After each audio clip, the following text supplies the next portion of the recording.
Salute, salute, shalom, peace and power to everybody.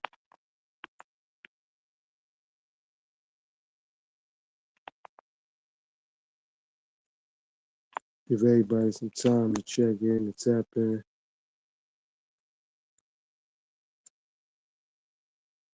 What's going on, everybody in the world, wherever you at, wherever you be. Come rock with me. Let's get it.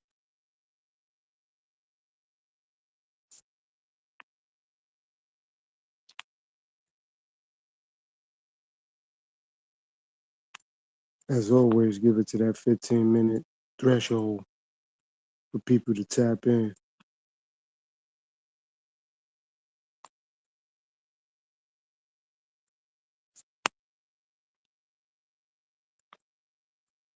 Yeah, come rock with your boy. Tap in.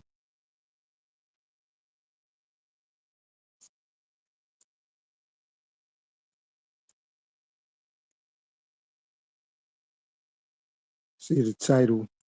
We're going to get into the power of saying no.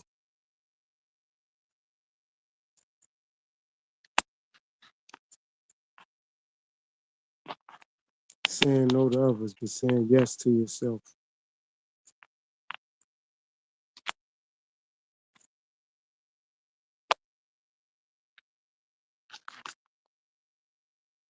If we're going to get into the power behind that,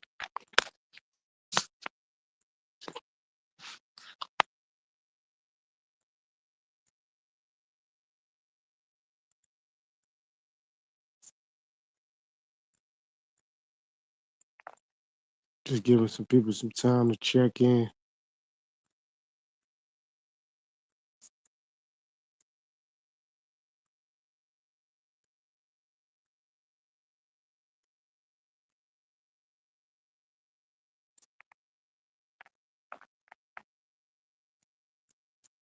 Hope everybody doing well out there, taking care of themselves mentally, spiritually, psychologically.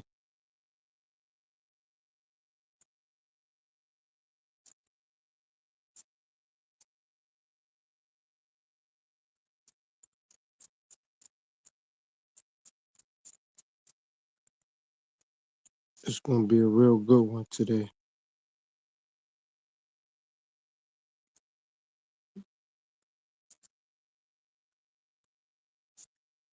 Because you open up a lot of doors for yourself when you start to tell other people no.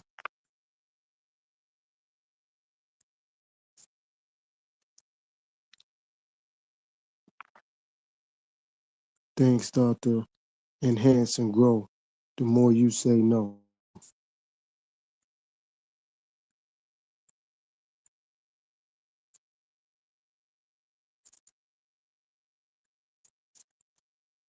So that's what we're going to do today. We're going to get into that.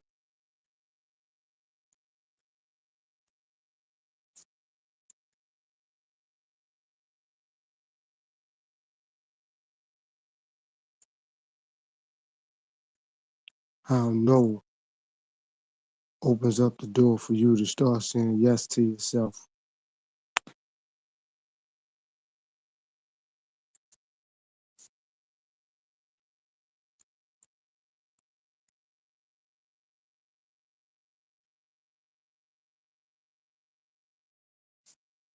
It's not as difficult as it seems. However, a lot of people be so comfortable with saying yeah to other people and everything else and start neglecting themselves.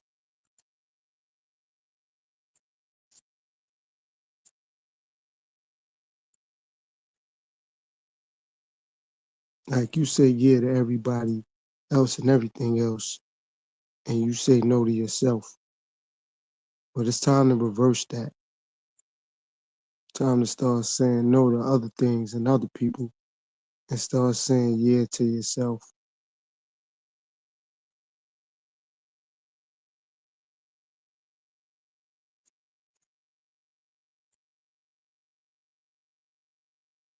And like I said, you'll see so many other things happen for you because of that.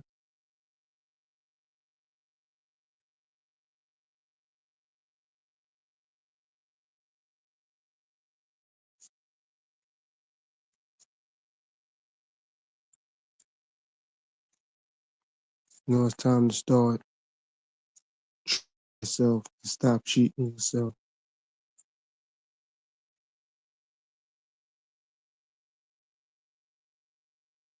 I'll say it again, it's time to start treating yourself and stop cheating yourself.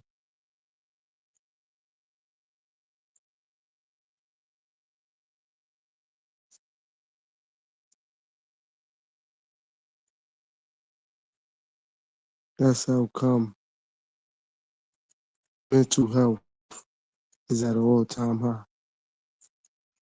So many people try to please and appease to other people, they neglect themselves.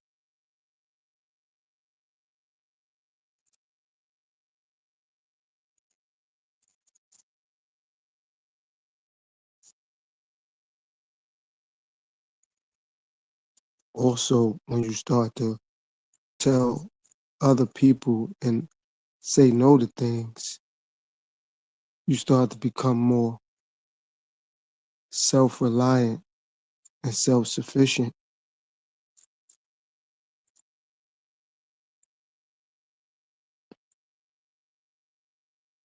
And you know, you start to see things from a clearer lens for yourself.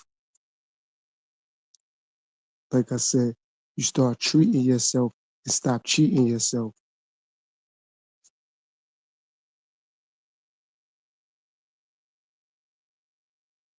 Because you won't be selling yourself short to please and appease so many other people. And I get it. You know, we have people we love, and we in relationships with family, with friends, with jobs, children, brothers, sisters. Put you first. The more you start telling others no, the more you can start telling yourself yes. But the more you tell others yes, you're going to keep telling yourself no.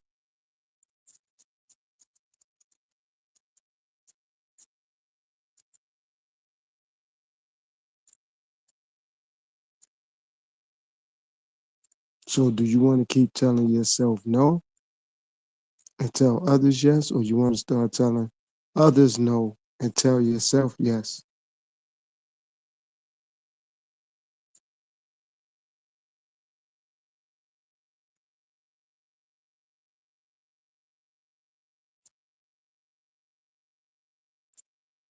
Like you got to get to that point where you got to start deciding what you want to do.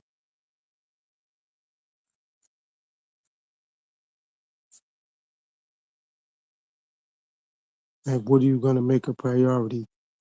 Yourself or everyone else?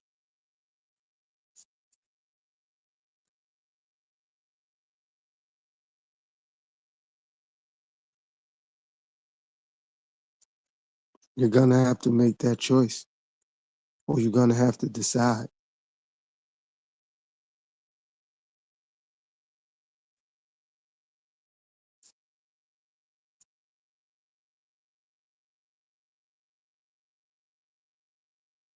Like, do you want to struggle with looking to make everyone else happy, or you just want to be happy with you being happy? Because the more you become happy, others become disgruntled, others become aggravated, frustrated,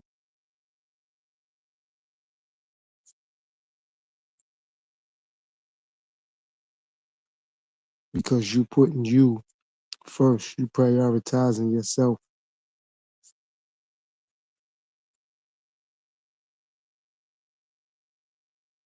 So when you start to tell other people no, watch how you can start telling yourself yes.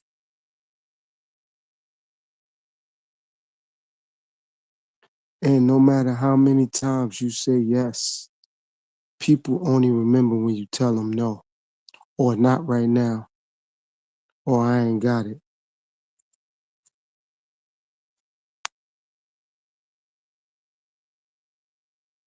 How you doing, friend? Thanks for tapping into the live stream. I appreciate it. How you doing?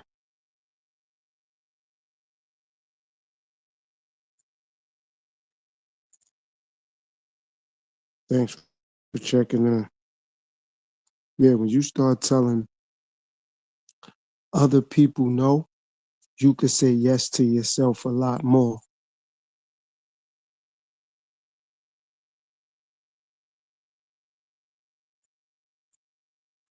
And when you do that also, you'll really be able to see others' true character because you telling them no.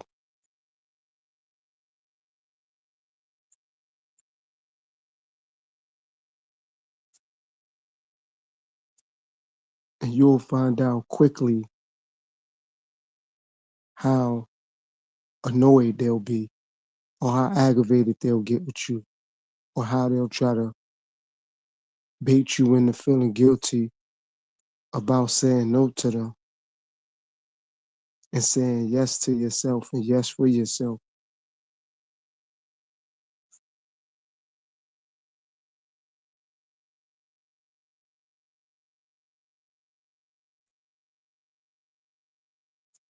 So you don't have to go back and forth with them about decisions you're making for yourself.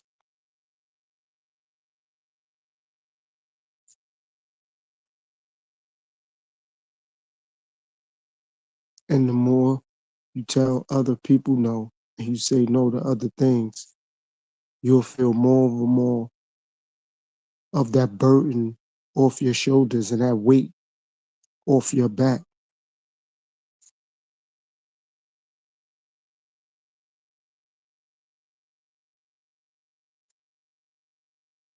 Just from a simple no, just from you simply saying no.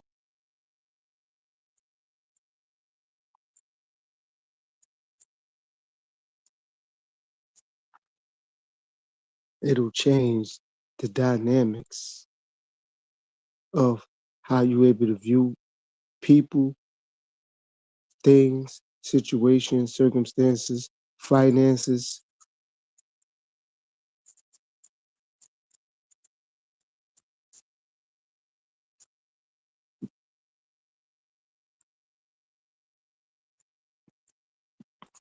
And that becomes important.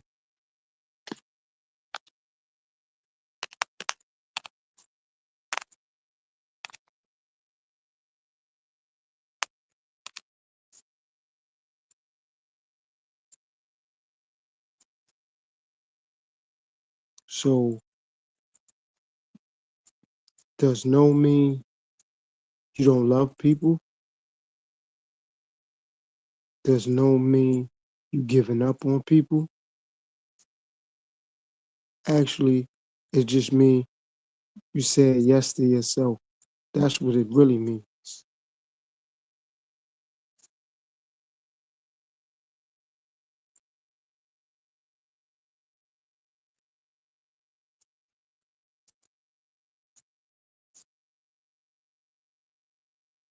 Would you want 5,000 untrustworthy, unloyal people around you, or would you want 50 trustworthy, loyal people around you?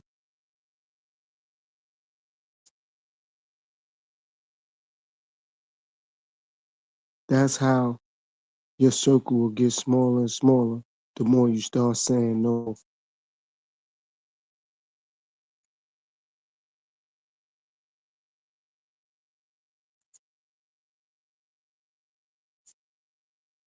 The more you keep telling other people no, you'll think you have a lot of friends and loved ones and people in your corner. They're not in your corner. They're just standing there because you're not telling them no.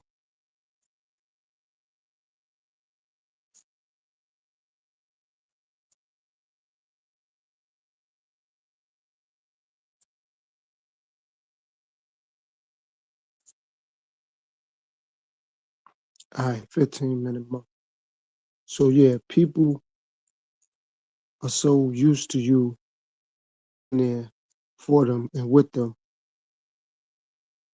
But when you look around, they ain't there with you and for you unless you could do something with them or for them.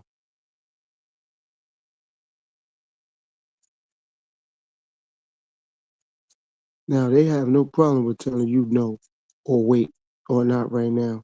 And more than likely, it don't bother you.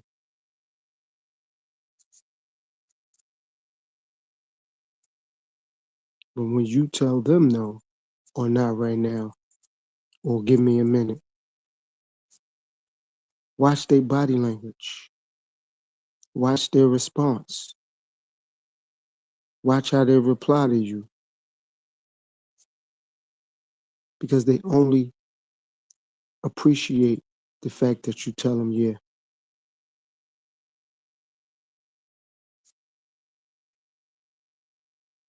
They don't appreciate you. They just appreciate hearing yes or yeah, you could do something for them. But they don't appreciate you. They don't appreciate your time, your conversation, your energy. Only the fact that you saying yes. That's the only thing they appreciate. And don't be tricked because of who it is. Don't be tricked because of who it is.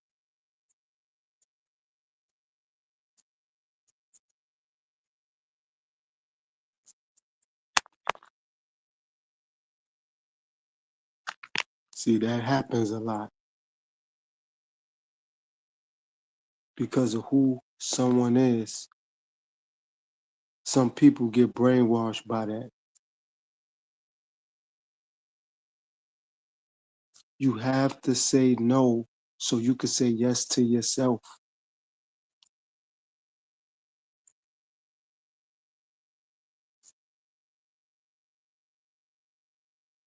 See, the more you embrace yourself, the better your mental health becomes.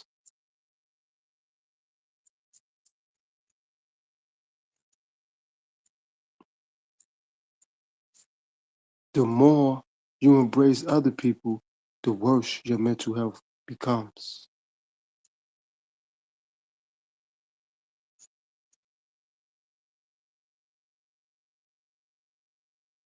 Because you're trying to appease what someone else wants from you. And you're not looking at what you want for yourself or need for yourself, but you worrying about what someone else want or need from you.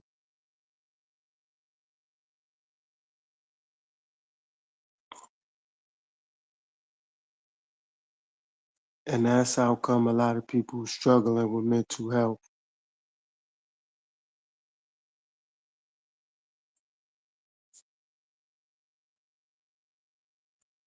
because they trying to make someone else happy and they forgetting about themselves. And when they finally put time in with themselves, it either become too late or they either burnt out or they overwhelmed with trying to do something for someone else. So now they just straight up frustrated.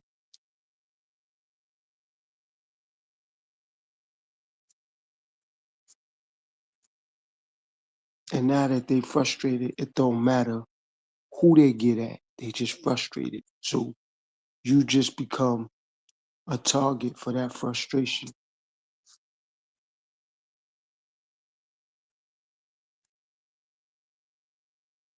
But it ain't gotta be like that if you start saying no and say yes to yourself.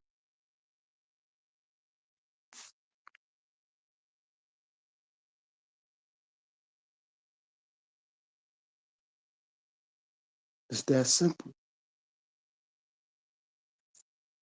It's that simple.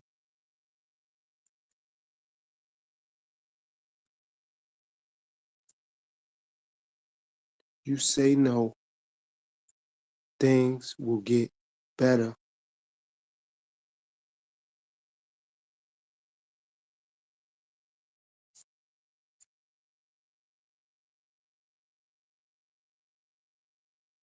Stop waiting around for someone to say yes to you and say yes for yourself and say yes to yourself.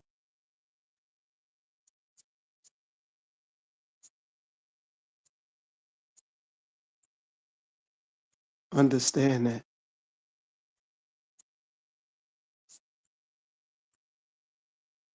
Don't love yourself because nobody else does. Love yourself because you're your priority.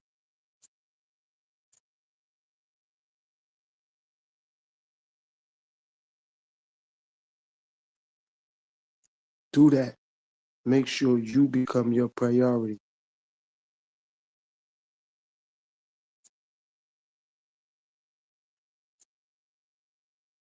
You don't need anyone's validation to stand firm on what you believe, on what's true, on what's right.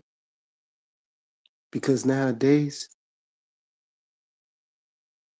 people love lies. People love falsehoods because it feeds their ego. It feeds their pride.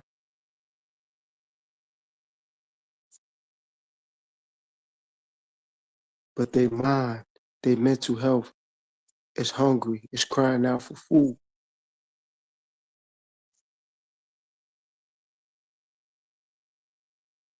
because they're not eating mentally. They're not eating psychologically. They're not eating spiritually. They pride in their ego may be full and they may be eating entertainment, but what happens when the music stops? What happens when the game go off? They back to square one. They looking for another fix. They like a junkie.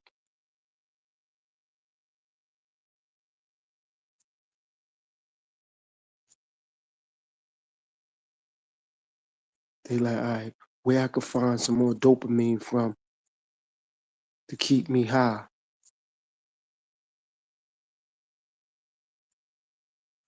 Because if I gotta find some education, that's boring. If I gotta find truth, I ain't looking for that. But it's easy to find entertainment. It's easy to find gossip. It's easy to find something that's gonna say yeah to me or yes to me that I don't need. When you could just say yes to yourself and give you what you need.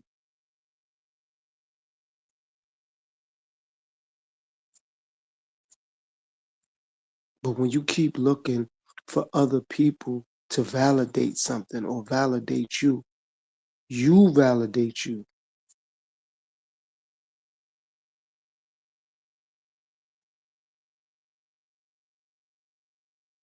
You don't believe it's true because you keep saying yes to everyone and everything else. And the more you do that, you saying no to yourself.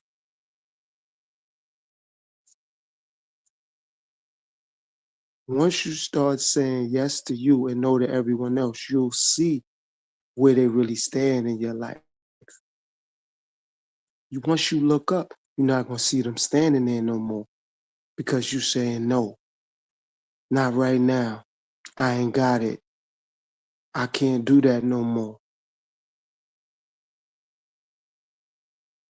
And you'll become more mentally free because you're not dealing with the pressure of having to even think about saying yes to someone else or something else. Of course, they're going to try to bait you in and make you feel guilty for telling them no because now they want you to subconsciously get emotional. They want to tap into your emotions because you're saying no. They don't care about your mental mind state. They don't care about your mental health.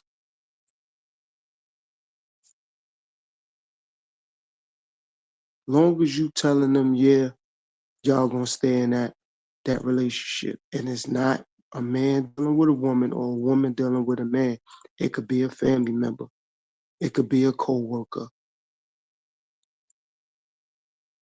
It could be one of your children. It could be your neighbor. But once you start saying no to other people and other things, you start saying yes to yourself. That's why so many people are exhausted and mental health is out of control because they've been saying yes to so many things and people for so long. Now they stressed out and they can't take it no more.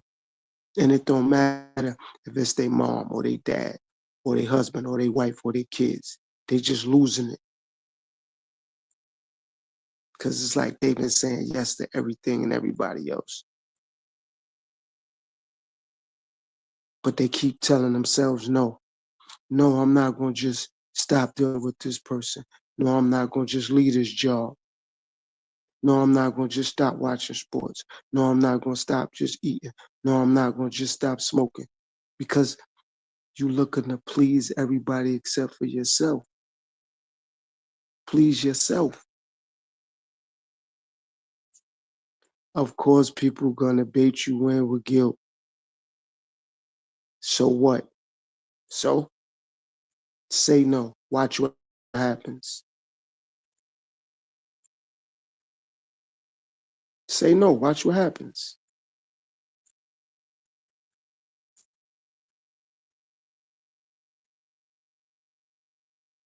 Don't be worried about how somebody react to what's better or what's best for you.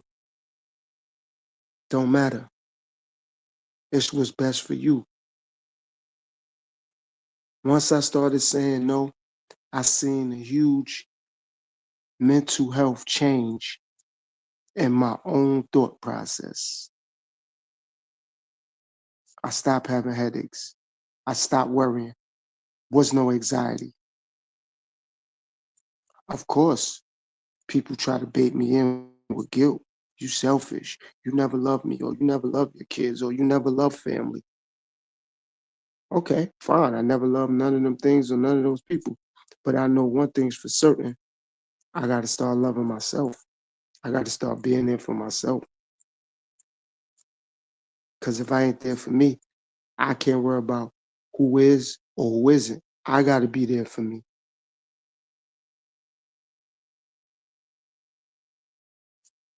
That's what people going to do. They're going to bait you in with guilt.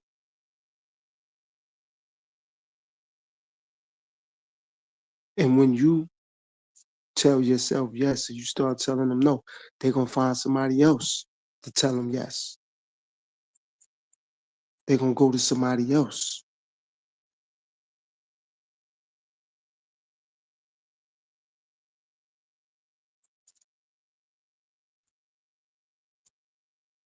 And they'll just talk about you and say, oh, no, they acting funny now. They done switched up. I don't know what got into them. Nothing, they got into themselves.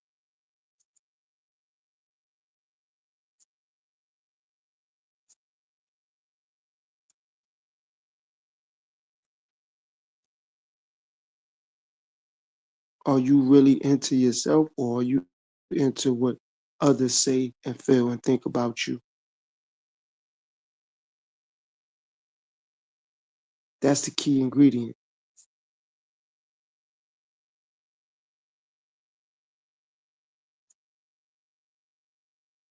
That's the key ingredient. You got to be into yourself enough to understand.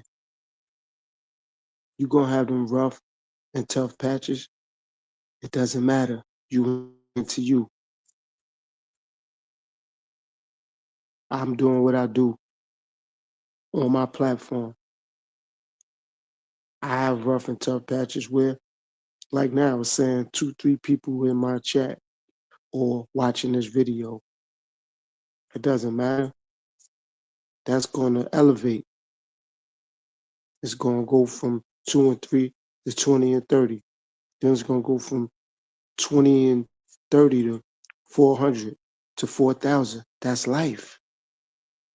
But I'm not going to let what others think about me saying yes to myself and no to them. I can't worry about that.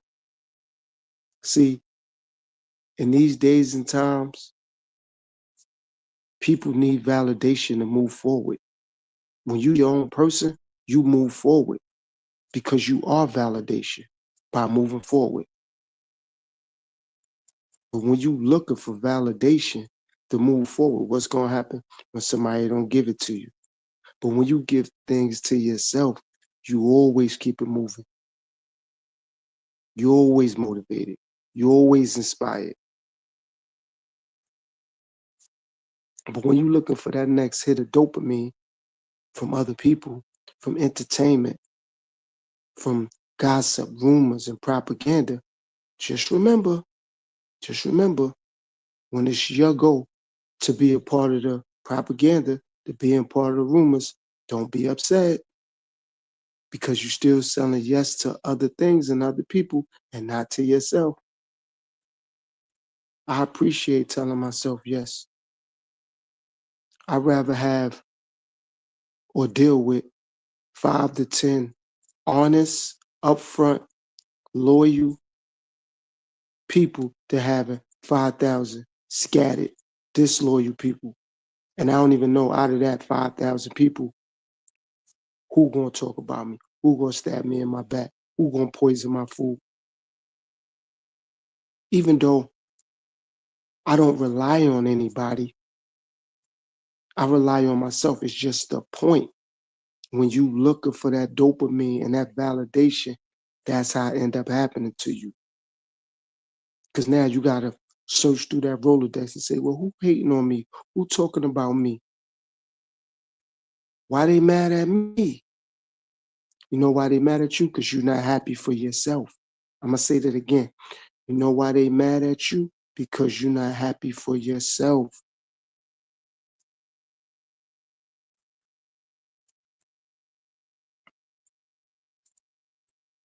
You gotta be proud of yourself. For you to get to the top of the mountain, you're gonna have to come from the bottom of the ocean. For you to get to the top of the mountain, you're gonna have to come from the bottom of the ocean. You can't keep drowning yourself because the people you swimming with,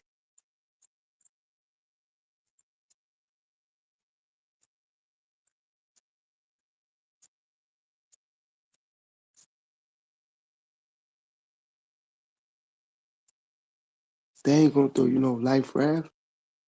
They ain't gonna build you no canoe. They ain't gonna do that. You gotta come prepared.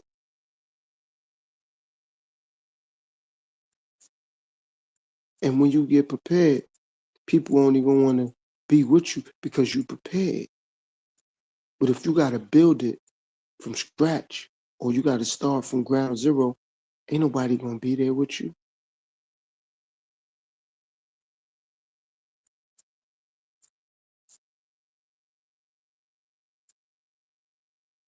They're gonna look at you funny, like, how you think you're gonna make it all the way from this deep in the ocean to the top of the mountain? Just the mere thought of that is gonna turn them off. And all you're supposed to do is smile at them and say, all right, I'll see you when I get there. That's it. I see you when I get there. It's that simple. Because you're gonna get there. How you get there don't matter. You're gonna get there. Now they're gonna sit back and once you get there, they're gonna wanna now shake your hand or say, nah, I knew you was gonna make it because it's a finished product.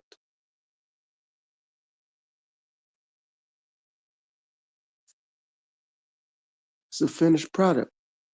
People admire that, a finished product. But when you are work in progress, they just go past you. It's like what I'm doing on my platform. I'm a work in progress to people, so they're gonna go past me. But when some other people see a finished product, they're gonna do what other people doing, they're gonna come follow. They're gonna come be nosy. And that's how I'ma spot them. Because I'm like, okay, they just following other people. They not tuning in to be authentic. They tuning in to follow.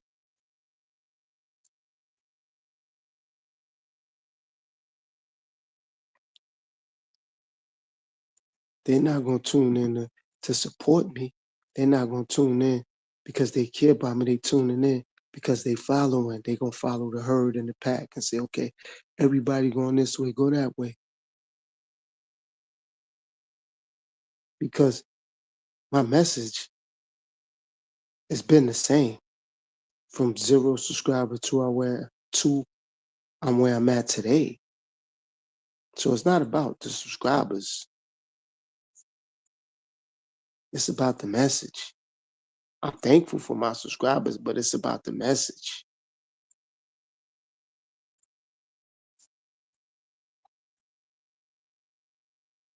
My message gonna stay fluent. My message gonna stay authentic. My message gonna stay truthful. And I get it. A lot of people like hearing things that entertain their brain, or they like hearing gossip and rumors. And I'm not knocking that. I'm just not for that. I'd rather have 5 people that tune in and tap in than have 50 people that scattered.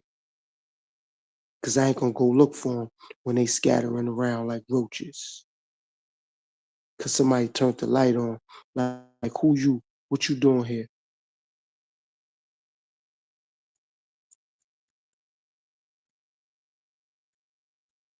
Like, how you getting here? And then when you ask them what you want or why you following, oh, I could do what I want. No, you can, but you still following.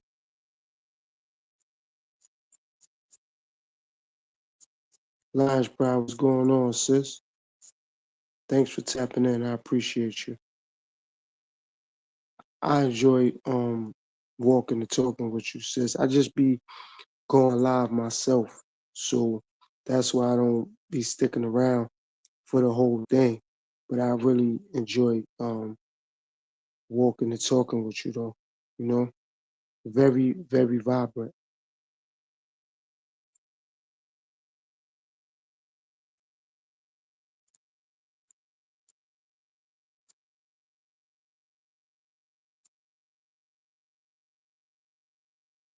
But yeah, so like I was saying before, my sister Lions Pride tapped in. When you start telling other people no, you'll see how much of a mental strain comes off your shoulders, how much pressure comes off your back. And more importantly, you could start telling yourself yes more. But when you always worrying about telling somebody else yeah, you tell yourself no more. And that's why so many people are suffering from mental health more and more because they telling so many other people yeah, and they saying yeah to unnecessary things and they neglecting themselves. And by the time they pay attention, they stressed out. They can't take no more. They fed up.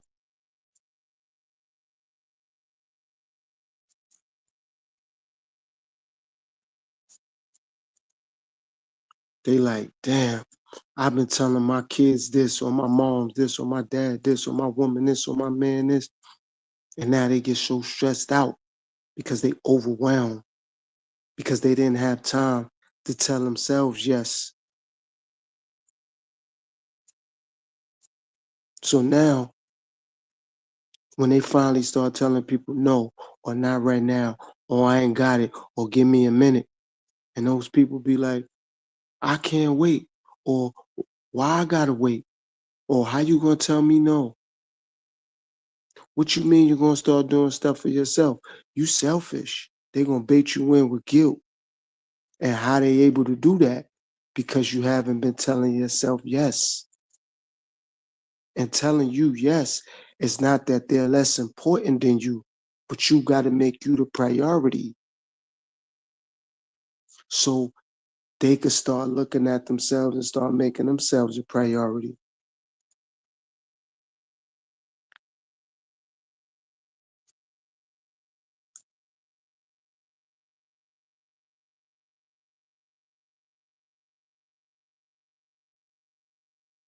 That's how that goes.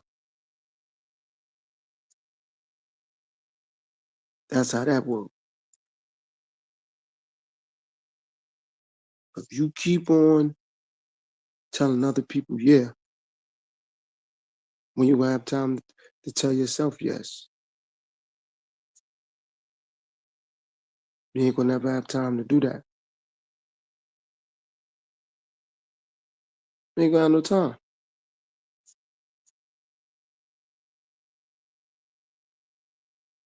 You ain't gonna have time to do it, and you gonna stay frustrated. That's why so many people are aggravated and frustrated from a mental standpoint because they done burnt themselves out by appeasing other people because they was baited in with guilt or by guilt or by what people say on social media or by what people say in the media. Oh, if you don't do this for your husband, you're not a true woman or true wife. You don't do this for your wife, you're not a true man, you're not a true husband, or you don't do this for your kids, you don't really love your children. If you don't do this with your family or you don't celebrate these particular times, you're not living. You don't have to abide by those bylaws.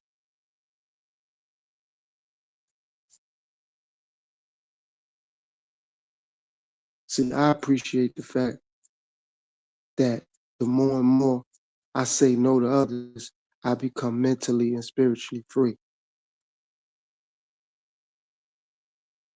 I become mentally and spiritually free.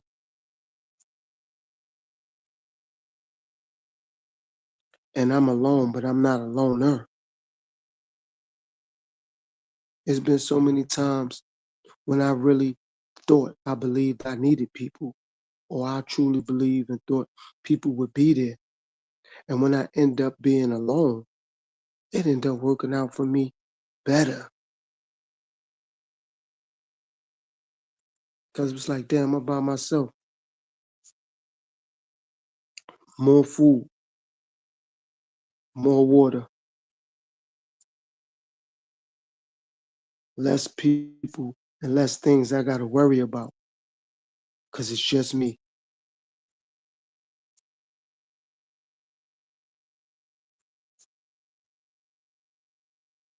See, I had to understand that less means more. Less means more.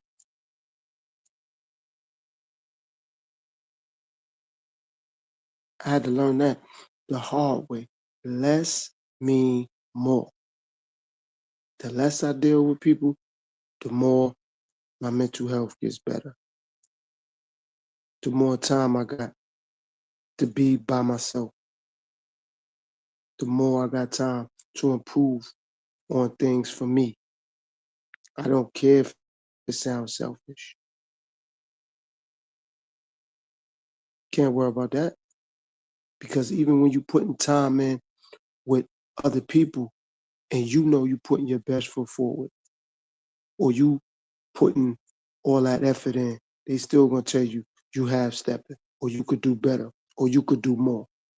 So why not just tell them no and say yes to yourself and be alone and deal with yourself? Will you get on your own nerves? Will you get on your own nerves? But I could guarantee somebody else will say you'll get on their nerves. Or somebody else will say you ain't putting 100% effort in when you know you are. So prove to yourself you could put 100% effort for you. The more you deal with you, the less you'll have time for other people. The more you deal with you, the less you'll have more time for other people. Don't let the relation get you caught up or get you confused. I used to do that. I used to let the relation of who it was get me caught up. I thank God that I stopped doing that. I thank God I stopped doing that.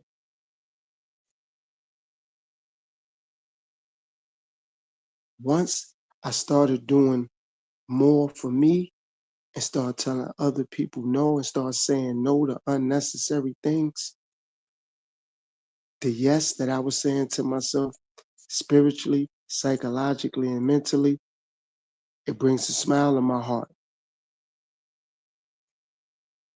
It's like I feel that ease in my mind. My mind tell me, see how that worked? Yeah, people talked about you when you dealt with them, when you was riding with them, when you was helping them. But now they talking about you and you ain't got to worry about it because you dealing with yourself. And no, I don't want to see these people doing bad and nothing like that. I'm just got to do what's best for me because, like I always say, you could lose clothes, you could lose friends, family. But once you lose your mind, you may not be able to get it back. I'm going to say that again. You could lose money, clothes, cars, jewelry, family, friends. Once you lose your mind, you may not be able to get it back. And that's what's going on with a lot of people throughout the world right now. They done lost their mind and they trying to get it back because they don't know how to say no to other people and other things because they trying to be people pleasers. And that's impossible because people looking for that next fix. They looking for the dopamine. Like I said, what happens when the music stops? What happens when the game go off? What happens when there ain't no more gossip? When there ain't no more things to laugh at? They gonna go looking for something else to listen to, something else to laugh at, something else to play or to play with. But when you focus on you, knowledge is infinite. You can keep learning and you can keep being taught or you could keep teaching. Knowledge is infinite. You could keep teaching. You could keep learning. That's what's going on. But the game goes off. The NBA, the NFL, baseball, soccer, tennis. It stops. The music stops. You got to change those clothes. You got to wash those clothes. But knowledge, it keep going. You can have money and still not be mentally happy.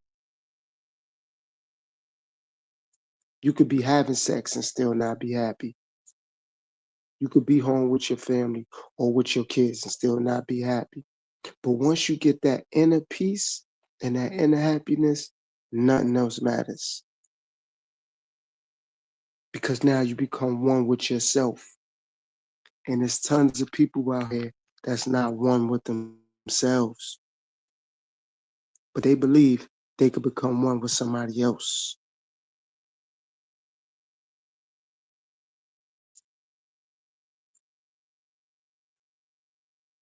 And now they struggling on a daily basis to find themselves once they end up having to be by themselves or alone. They don't know what it's like to just sit in the dark and meditate. They need their phone on, or the TV on, or the radio on, or the light on. Just sit and meditate.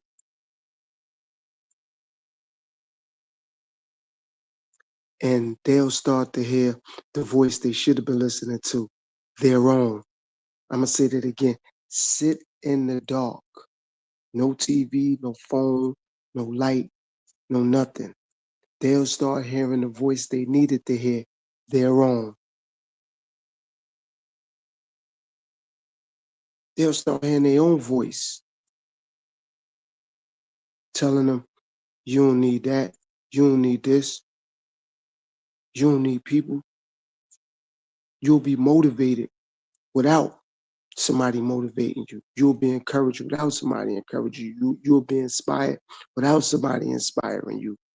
It's nothing wrong with seeking that or looking for that or looking into that. That's what my platform is about. But you won't even need that. You encourage yourself. You inspire yourself. Because nowadays, people playing off that. Okay, well, if I can inspire people, if I can motivate people, that's another way to control people too. That's why I always tell people do their own homework and do their own research. And I also share my pain with people so they could understand you could do it for yourself. You don't always need somebody to do it with you, let alone for you. Do it for yourself. It ain't nothing like enjoying things alone. The last 3 birthdays I had, I enjoyed things by myself. And that was a great feeling. And I don't mean emotional, I mean mental, I mean psychological. It was a great feeling mentally and spiritually. My spirit felt good that I did something by myself and I wasn't worrying about nothing and nobody. So when I ate that meal, it felt good. When I went and bought something for myself, it felt great. Not because I actually had the money, because I just did it for me. I didn't worry about if somebody tell me my outfit looked good or my suit looked nice. I looked in the mirror and told myself that. That's a nice suit you got on. That's a nice pair of sneakers. That's a nice pair of shoes. Go treat yourself to something to eat and enjoy that meal.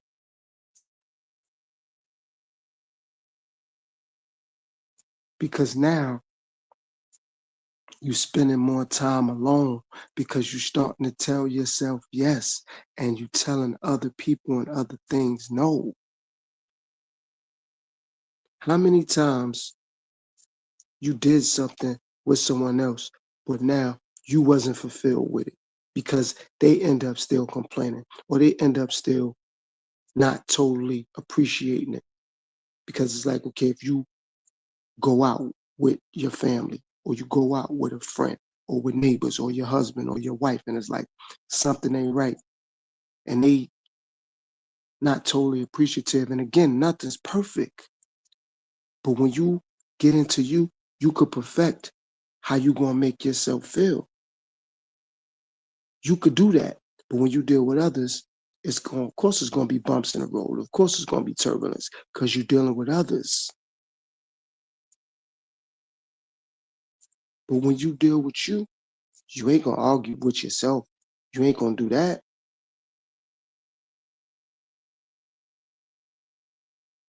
So saying no actually mean you saying yes because you're saying yes to you. Because it be times where maybe you don't want to have sex, but your partner do. And you like, I'm gonna do it because I don't want my partner to complain or be upset, or I don't feel like arguing.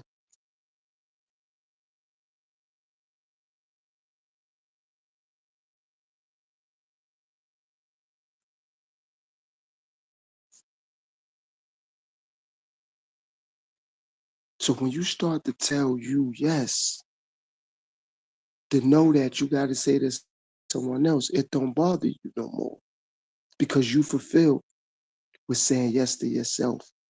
That's self-fulfilling prophecy. That's great.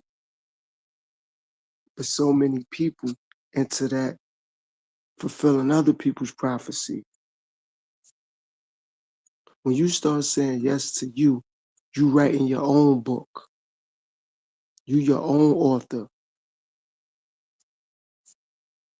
It don't matter what people want to put in between certain chapters of your book because you got the pen, you got the paper, you gonna sign your own book. Don't let nobody write your book and then come to you for the autograph. You write your book. But if you keep telling people, yeah, they gonna write your book. And they gonna come to you for the autograph. And you gonna be so eager to sign it because they saying it's yours, but they wrote it. I used to let people write a book about me until I told them, you can keep that book. That's what you wrote. That ain't got nothing to do with me. Until I started to write my own book, then it mattered. So don't let people control you with guilt, with selfishness.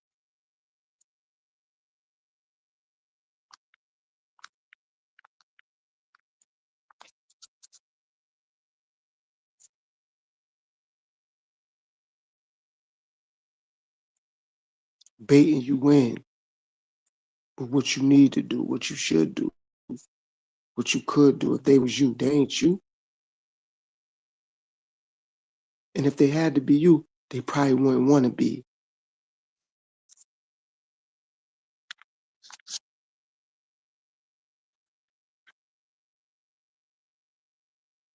If they had to be you, they wouldn't want to be you. I love being me. I love what I've been through. I turned pain into prosperity. I appreciate it. If I had to do or go through the things that I've been through throughout my life, if I had to go through it again, I would. The only difference is, though, I would want to go through it alone. I wouldn't want to go through it with people. I'm going to say that again. Whatever I've been through and the things that I experienced, I wouldn't mind going through it again. I would love going through it.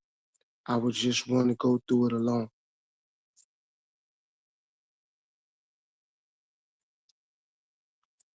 I wouldn't want nobody to be with me no more. So when I experience it, I can appreciate it by myself and for myself and not look at or look to other people.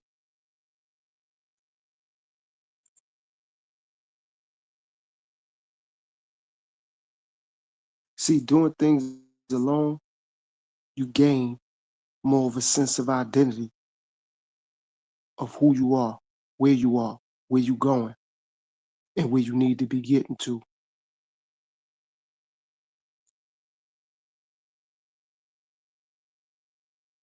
And that bothers people because you got an identity. See, a lot of people, they shallow, they're transparent, they don't have an identity. You got to have self-identity so you can always identify with yourself. Always identify with yourself. Always do that.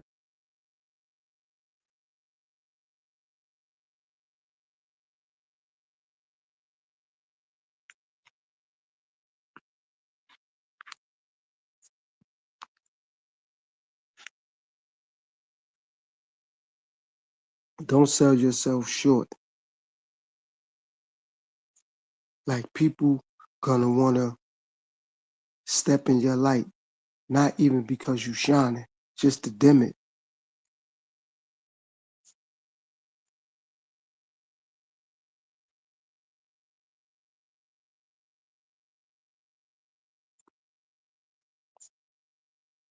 just to dim your light so it ain't shining as bright no more. It's like, all right, I took away from his or her light. It ain't that bright no more. So you gotta start telling other people no. So you could tell yourself yes. No, I'm not gonna go back and forth with people. No, I'm not gonna argue with people. No, I'm not gonna let others control me by what they say, what they think, what they believe.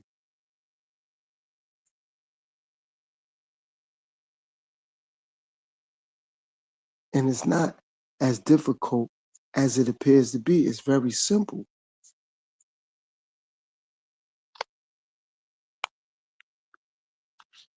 It's simple. It ain't that difficult.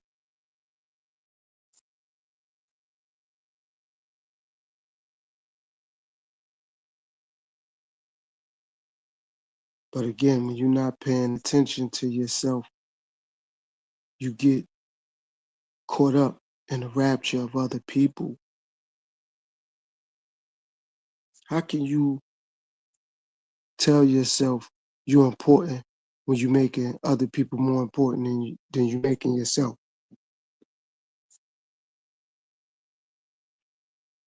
I had to learn that, to stop doing that. Once I started making me more important than other things and other people, life became so much easier for me to move around because I was free. See, a lot of people are held captive by the internet or by sports or by music or by entertainment or by celebrities or by validation. I don't care about any of that. Whoever support what I do, thank you. Whoever don't, God bless them. But that's not going to change what I'm going to do or what I'm doing.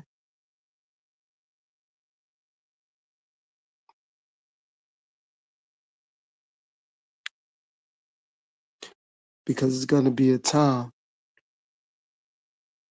that I'm going to get to where I ain't going to be able to just do a live and I'm going to have a little bit of people. It's going to be overwhelmingly a lot of people, and I ain't going to be able to deal with everybody. And some people going to feel left out. And again, that's amusing to me because majority of people just going to be following anyway. They're just going to want my attention because other people got it. They ain't going to want my attention because they purely want it. They're just going to want it because somebody else got it. That's people jealousy. That's people envy.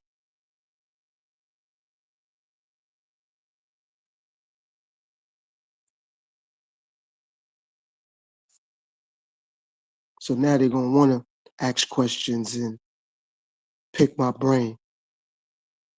But when they had the space and the opportunity to do so, they was ignoring me because nobody else was paying me attention. That's how this thing go. That's how this thing go. They gonna follow when other people follow. Cause they gonna be like, nah, I remember his live used to pop up. I wasn't really paying no mind, but I'm saying I see now it's 25 people in there. I see now it's 30 people in there. Now I see it's 40 people. So they gonna, everybody else sitting here, they gonna sit there. And what I'm gonna be appreciative about is I'm gonna be telling them, no, I can't answer your question. No, I can't talk to you. No, I can't do this. No, I can't do that. But I could do things for myself. And what I also could be doing is telling them, you want me to do that? You got to send me a cash app. You got to donate. And they don't like it, don't matter to me.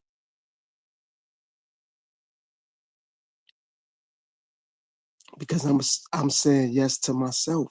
So it don't matter. what they think, what they believe, what their emotions tell them. And so that's why it don't matter to me how many people is in the chat or how many people say things in my chat or how many people like my videos or share my videos. I'm not worried about that because it's gonna be a point with that's all people gonna want to do is be in my chat. That's all people gonna want to do is share my videos, like my videos. And no, it's not gonna be overwhelming for me. And no, I'm not gonna change my demeanor or the way I am or how I am. They just gonna have to respect my boundaries because I'm gonna be telling people no. And if they anticipating or looking forward, cash at me, email me.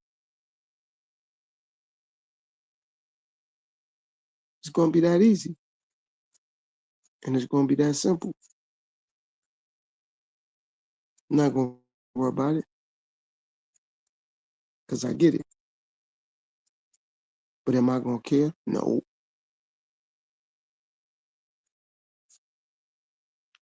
Am I gonna let it worry me? No. This is what people do. They like to follow. They follow the pack. They follow the herd. And then when the stampede come and people get ran over, how did that happen? Because you following the pack. And that's what happened when you get caught up and following the pack. When the stampede come, you get squashed or ran over.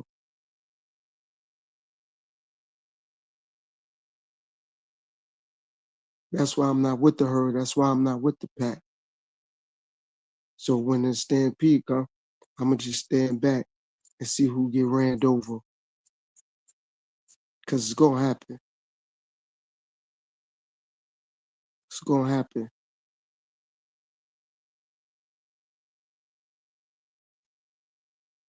See, it go like this. You either know what you're doing or you're doing what you know. And I know what I'm doing. Some people just do what they know. No, I know what I'm doing. That's why I always tell people, listen to learn or learn to listen.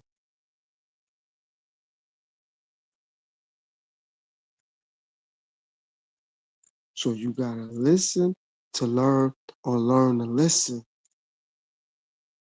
Because like I said, you want to be with the herd, you're going to get ran over in that stampede because it's going to come. So it don't matter to me how many people like, share, subscribe, comment, because when a lot more other people start to do it, they're going to follow, they're going to do it. They're not going to even be truly listening. They're just going to do it because they don't want to be left out.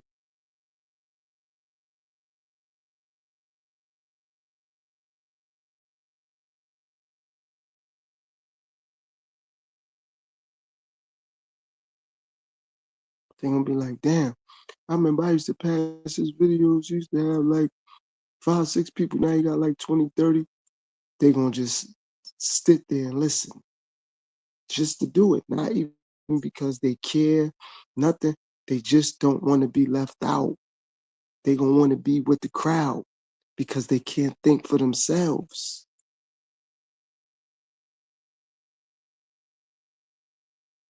They don't have their own mind. And they want to know why they get caught up because they're not thinking for themselves. They following what the crowd is doing. I got my own mentality. I'm going to always be a leader. I'm going to always lead by example. That's how you get caught up because you're following the crowd.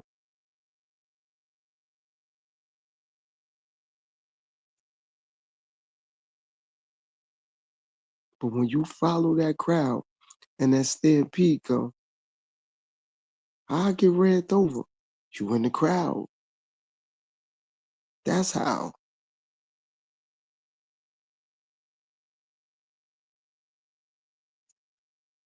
Be a leader. Be a leader. Don't be a follower. I don't care if I'm liked. I don't care if I'm loved. I don't care if I'm respected. I love myself. I like what I do. I control myself. I have self-confidence. I have self-esteem.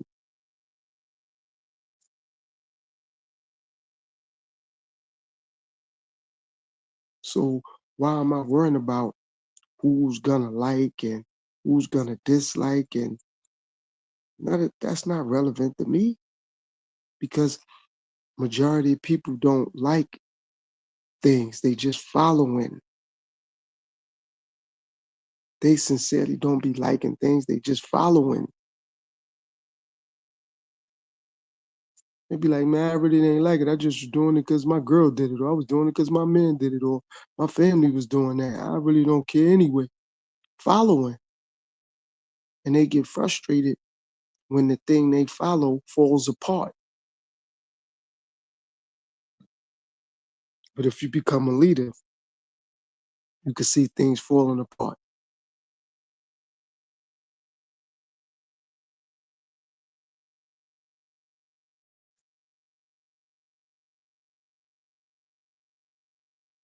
You'll see things starting to crumble because it had no foundation, because it came from nothing. But when followers follow, they don't see that. It don't have a foundation. It came from nothing. But when you're a leader, you could put things in place and watch how people cling on to it eventually. And now it's going to be solid because you built it off something solid and strong. Dignity, honor, integrity, facts, truth.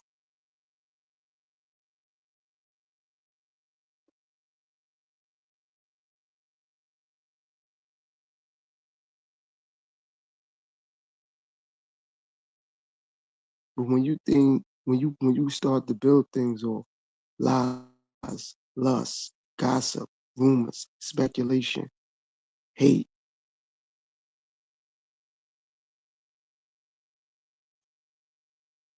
miscommunication,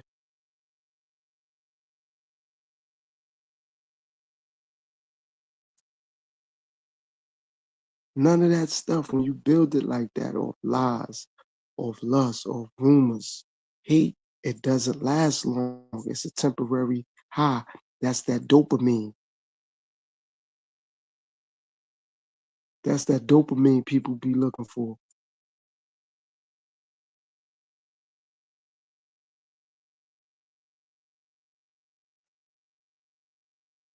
People be looking for that dopamine. They support things knowing it don't have a strong foundation, but they just do it because it's like, well, damn, how this person get X amount of followers or X amount of subscribers or X amount of views. So they like, I want to see what's going on because I don't want to be left out. I want to follow. You lead. Once you start to lead, it don't matter who follow you.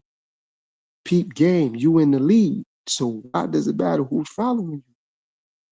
You in the lead. So why does it matter who's following you? That's diabolical to me. What's going on, sis? What's going on, Carla? Thanks for tapping in. Welcome to the live stream.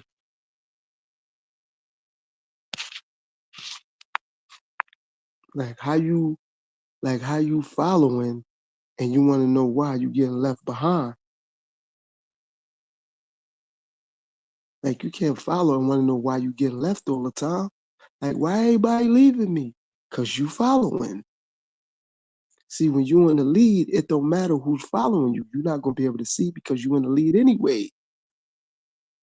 So if we run a track and you in the lead, why would you be looking back to see how close the other person that's running with you or running against you that you're competing against. Why would you want to look back? Because you in the lead. That's diabolical. That makes no sense.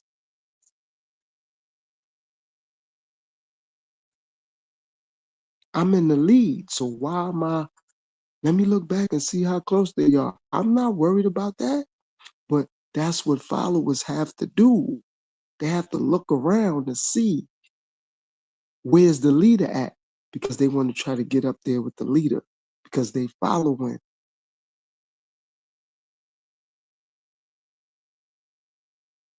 I don't have to do that. I'm in the lead.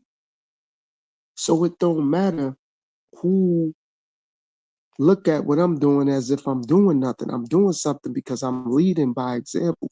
Nothing, no one is changing the criteria of what I'm doing. It's either they're going to enhance it or they're going to have a good day and stay blessed. That's it. But they're not going to change it. Like I said, they're either going to enhance it or they're going to have a good day.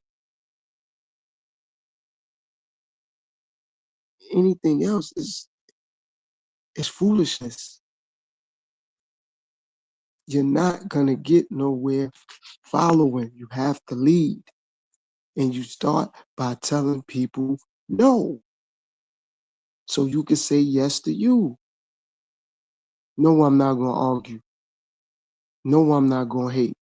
No, I'm not going to speculate. No, I'm not going to feed into gossip, rumors, selfishness, foolishness. I'm not going to do it. I'm not mad at those who do. I'm just not going to do it. I'm not going to yell, scream, get upset with anybody. Mm-mm. I'm going to hold myself to a higher standard. I'm going to hold myself to a higher standard. And I'm going to lead by example, because I got to keep going and flowing. Knowledge is infinite. People get money and still don't be happy. People have jewelry, still don't be happy. People get in relationships, still don't be happy. People have children, still don't be happy. People have degrees, all that. Masters, bachelors, still don't be happy. So what I'm going to do is I'm going to stay to myself. I'm going to keep going, keep flowing, and be appreciative and keep learning. I'm going to keep learning. I'm going to stay humble. I'm going to be thankful for those who help guide me and those who help prepare me so I could be the best version of myself. And I pray I push that energy back to them.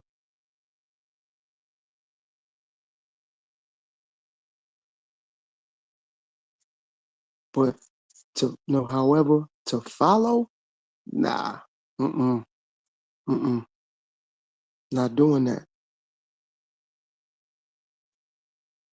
not following, mm-mm, gotta lead.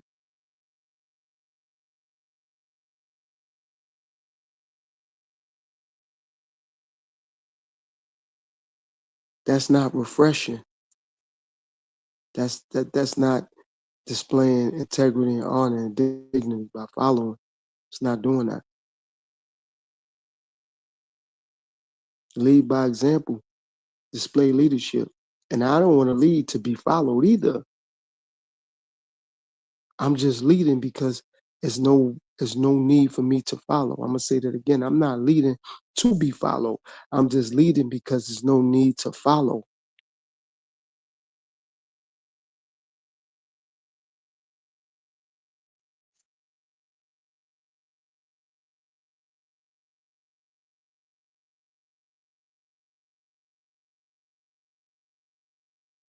I'm not worrying about how someone else is living or not living, like if they living great or if they living bad.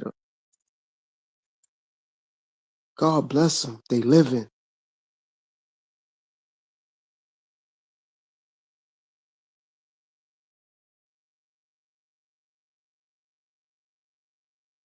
They living. God bless them.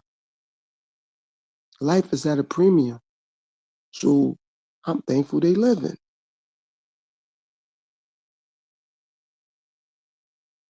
Life is at a premium.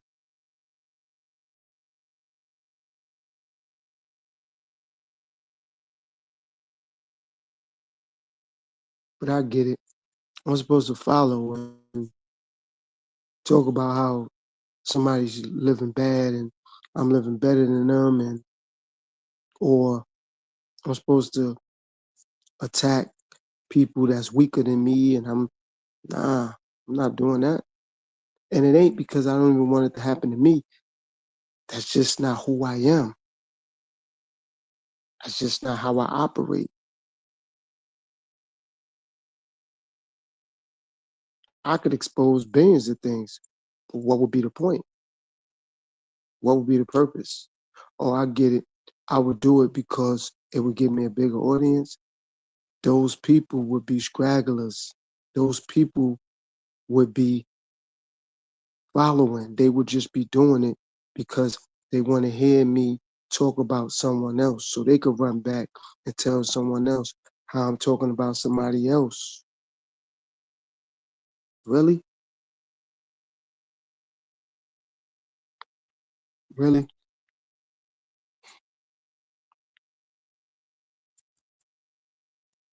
It's like you can't just say things. You got to do things too. You can't say you ain't got time for people and you giving people your time. Can't say you love yourself, but you put more love into other people.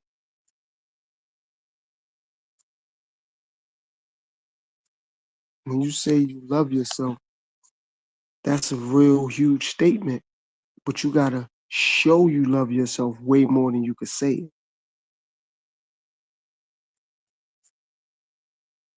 Everybody body will break down. But how strong is your mind? How strong is your mentality though? That's the thing. That's the issue.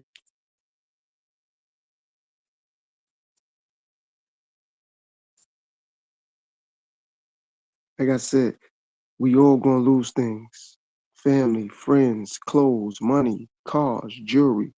But once you lose that good old mind, you might not never be able to get it back. You might not be able to get it back. That's why I said mental health is the way it is. Sometimes doctors could prescribe medications or medicines to have us feeling physically better. But mentally, it's hard to give somebody some medicine, or it's hard to, send people to a therapist to get their mind back right.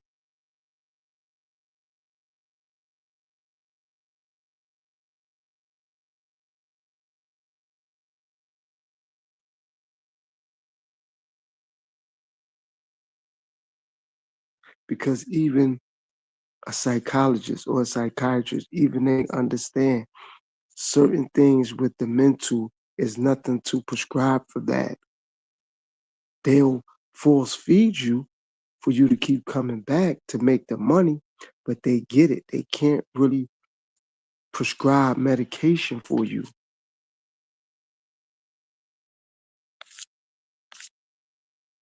You could just keep coming back, but they know I can't give them nothing for this.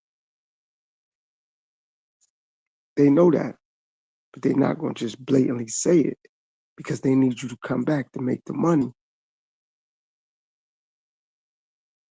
So they play off the fact that if I just tell them this for now, keep them coming back. That's how things is going right now in these days and time. People giving people limited information or limited medication so they could have them coming back. It's like they breadcrumb people so people could just follow the trail and think they gonna get to a whole loaf of bread. They probably get to a slice or two, but they ain't gonna get to the whole loaf. They gonna keep breadcrumbing them.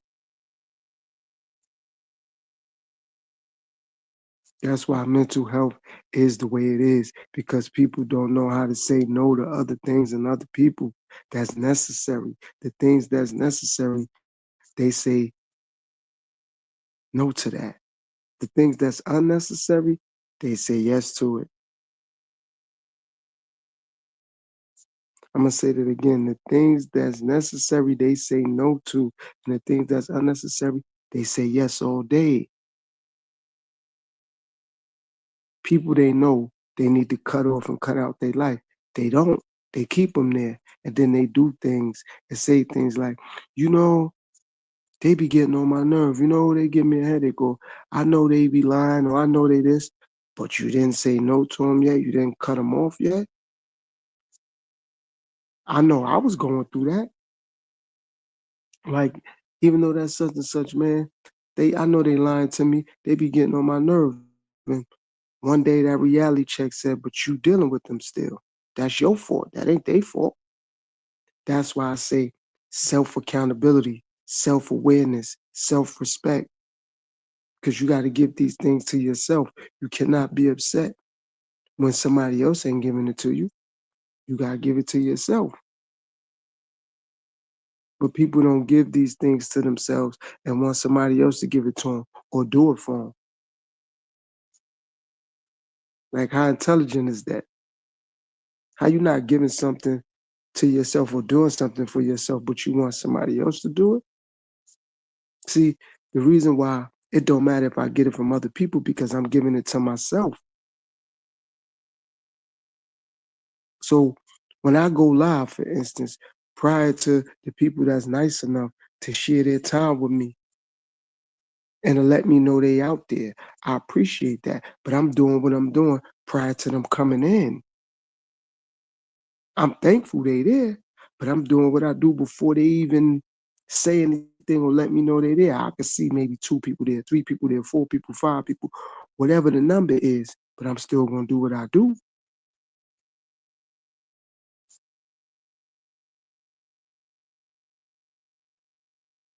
So I can't anticipate, all right, I'm gonna do this, and I know for certain I'm gonna get 10 people, 20 people, 30 people, 50 people. I gotta do what I'm gonna do. I can't look for people to validate me. I'm the validation. No matter how much support I get from others, if I'm not gonna do it, the support ain't gonna mean that because I ain't doing it. In the same way, when I do it, if the support ain't there, I still gotta do it. So are you really, really into yourself, or you into other people being into you? I used to be like that. I was really into other people being into me. I had to really get into me and not worry about other people doing that.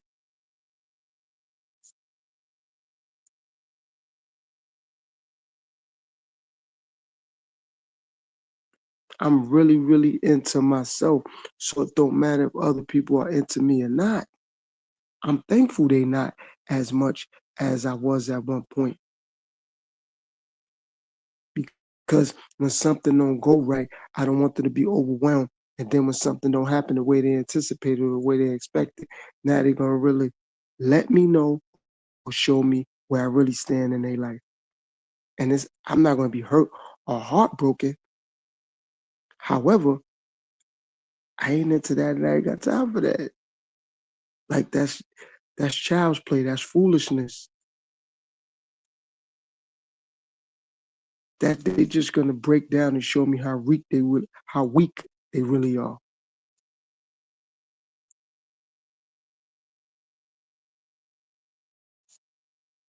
That's why so many people get emotional, because they doing it because they know they really don't have love or respect or compassion. They only like the fact that the person is either appeasing them, looking to please them, or into them more than they're into themselves.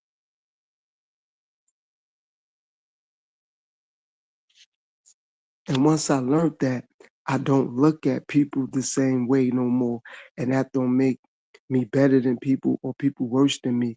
I just psychologically could see things clearer and better. People are only into other people because the people are into them. They're not into them because they love them or they care. They only into them because they into them. Because if you was into yourself, it really wouldn't matter. And once I started getting more into me, I really seen where I stood with people. And I was so thankful because at least I didn't disrespect them. I didn't get mad at them. I just showed more respect for me. I just showed more love to me because I started to tell them no. I started to not answer my phone. I started to not text back.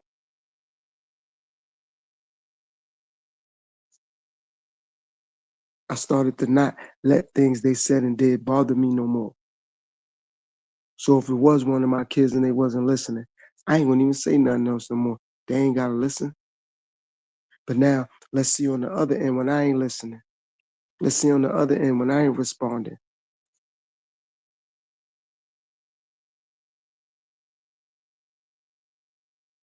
Let's see how it is if it is a family member and I don't respond no more.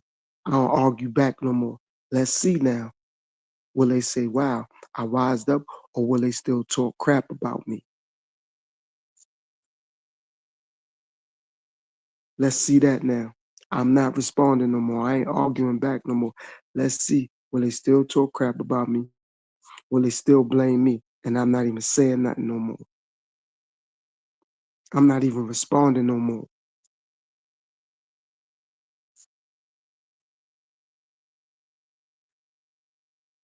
Let's see if they was having issues with me and I'm not around. I'm not giving them no more problems. I'm not giving them no more headaches. Let's see if they still have issues. Again, life ain't perfect. I'm not saying that. What I am saying is though, let's see if they still have issues and I'm not around. Because since I stopped interacting with a lot of people, I don't have no issues. I ain't going through anything. My life ain't perfect, but I'm appreciating the place and space I am mentally, as far as a peace of mind is concerned. I don't got to take my phone everywhere I go because it ain't gonna ring and I ain't gonna get text messages. So I'm thankful for that.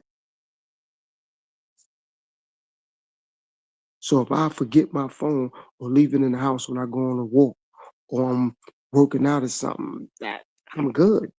It ain't gonna ring and I don't get text messages. And I'm not mad at that. That's a beautiful thing because that's one less thing I got to worry about giving me a distraction that I don't need.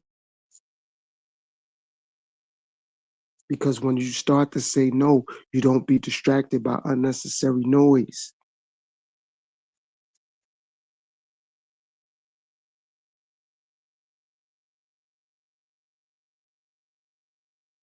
It's unnecessary noise that I don't need.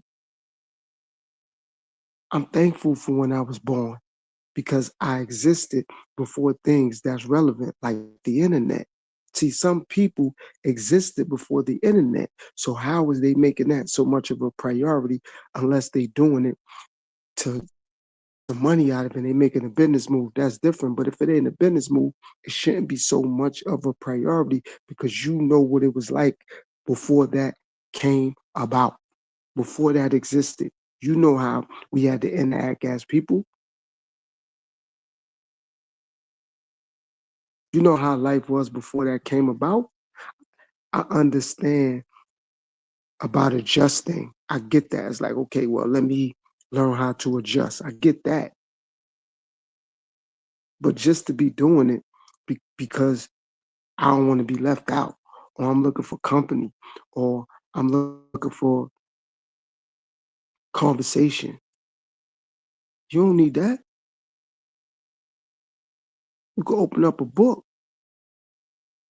You can meditate. It's other ways to be occupied. And I'm thankful I understand that more. It's other ways to be occupied. I had to stop going through things to realize that I needed to deal with me. So I just stopped dealing with people so I didn't go through things. I'm going to say that again. I had to stop going through things so I could realize to deal with myself.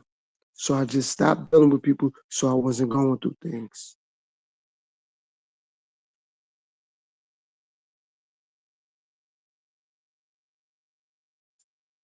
That's how relevant this is.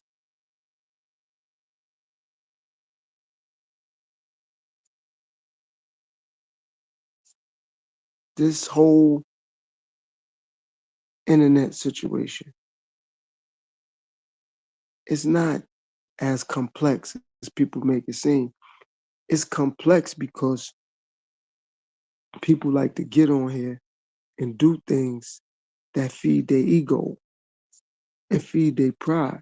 I like to get on here and do things to speak about where I'm at mentally and spiritually and psychologically. And eventually that energy will pass over to others and they can reciprocate it.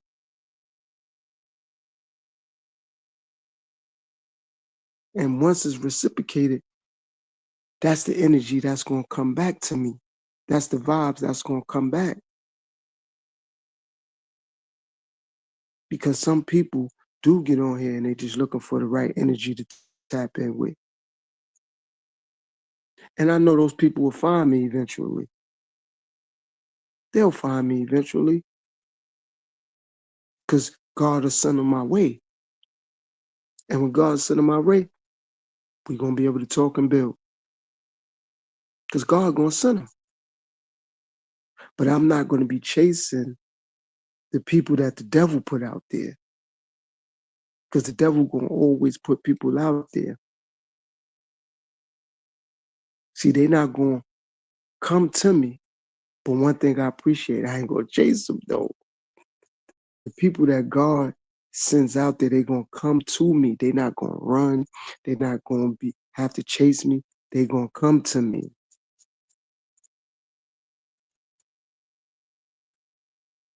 They're going to come to me and be like, yo, I'm glad I found you. Some people have told me that. I ain't got to go out there and look for them. And they ain't going to go looking for me. They're just going to find me.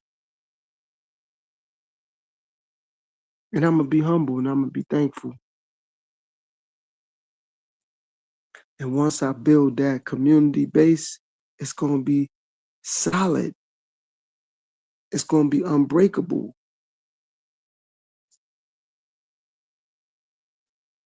Because we're going to always be able to grow together because I'm building this on solid ground. I'm building this on truth. I'm building this on prosperity.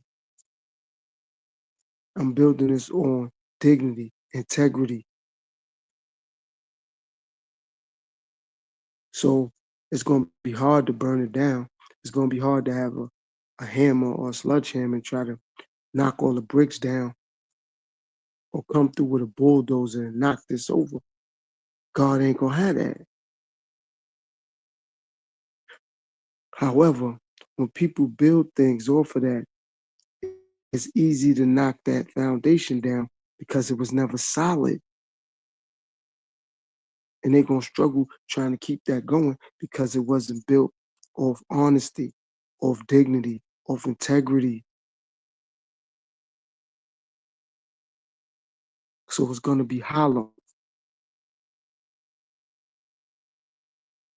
It's going to be shallow. It's going to be transparent.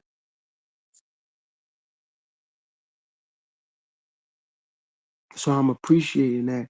I see the difference because I learned how to say no. And guilt don't bait me in.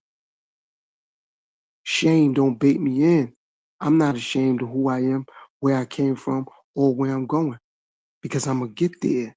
So shame is not going to do nothing. Guilt ain't going to do nothing.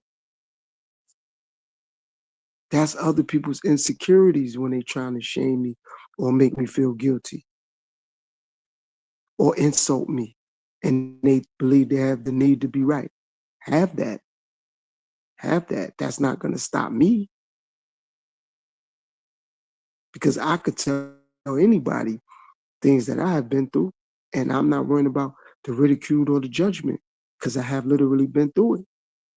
And if it's anybody out there in society or in the world or any part of the country that could tell me they know something or someone perfect, introduce me to them and allow them to teach me. But I know that person or that don't exist. So I'm not worrying about somebody telling me how I need to do something better when I'm working on being a better man and a better person. And I've been stating that A1 day one since I started this platform. And I ain't just started talking about being a better version of myself. I've been talking about that. So if somebody tell me how I could become a better person, I'm going to listen. But I'm not going to listen to somebody to tell me become a better person because that's what they think I need to do. They telling me that because they want to see me as the best version of myself. That's the difference.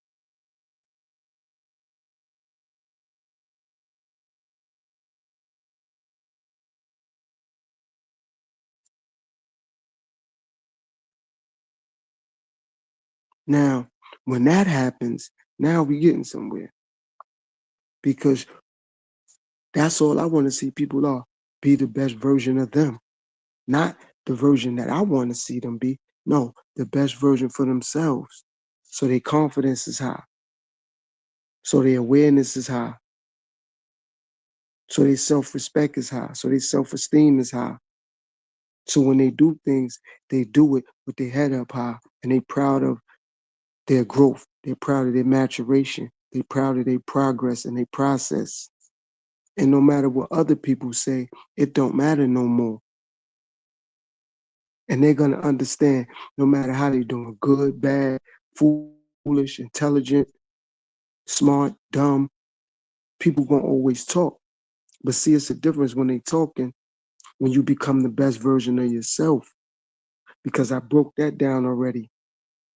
You got different kind of hate. You got the hate when you have materialism, and then you got the hate when you're not focused on materialism. You focus on you. That's personal hate when you start to get you together.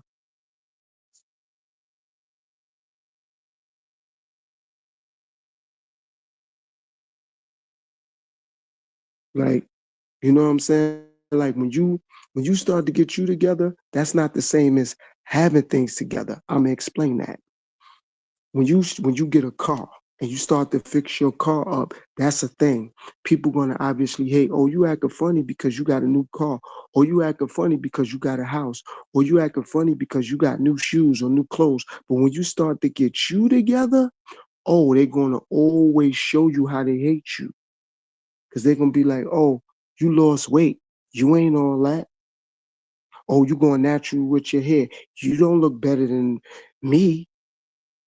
Oh, you got a man. Okay, so what? You gonna switch up because you got a man? He ain't nobody. That's personal. But when you get things together, they gonna tell you that they hate that. But when you get you together, they gonna show you it's personal because they gonna always take personal stabs at it. So materialism hate and you hate is two different things. And I learned that. So when you get you right, watch how that hate is different from when you get things right. Because we all get things. And that's a temporary hate. But when you get you together, that's gonna be forever and that's gonna be personal. Because it's gonna come from anybody. Your family, your friends, your co-workers, your husband, your wife, your neighbor, because now they don't want to see you be the best version of yourself, because it's a mirror they looking at and they don't want to look in the mirror. So like I said, if you start losing weight, oh, she thinks she all that. He think he all that because he lost weight. Oh, he think he all that because he got his hair started growing. He got braids now. Or she thinks she all that because she got married. See, that's personal because you're becoming the best of you. Materialism, we could get that. That come and go. But once you become the best version of you, that ain't coming and going. That's there permanently. I'm gonna say that again. Materialism come and go. But once you become the best version of you, that ain't coming and going. That's gonna be there. And that's what people don't want. So that's why people like to be negative. People like to talk about other people because they starting to become the best version of them. But when you get it on the materialism note, don't worry about that. That's light work. Because you could get you a brand new TV, it could blow out on you. It could lose power. When you get you a car, you could run up the mileage. When you get you some shoes, you're gonna have to get another pair. You get you some clothes, they're gonna get worn down. But once you become the best version of you, they ain't gonna wear out. Even when you pass away. Because your spirit gonna stick around. Your soul gonna resonate now. It's like if somebody in your family that was always authentic and they became the best version of themselves, you will tell yourself in front of the world, I miss my moms, or I miss my grandfather, or I miss my sister, or I miss my brother, because they was becoming the best version of themselves and they always was authentic and it didn't matter who or what it involved. You could have gotten into something with them. They'd be like, I love you, but yo, I ain't like what you did last time I seen you. Yo, I love you, but you know what? I don't like when you start drinking. I love you, but you gonna start gambling. I don't want to be around that. I love you, but your woman coming over here, I ain't gonna be here when she get here. I love you, but your man gonna be around, I'm out. Because they being the best version of them and they gonna be authentic. And that's priceless. So the materialism come and go. But once you be the best version of you, you're gonna really see where you stand with people.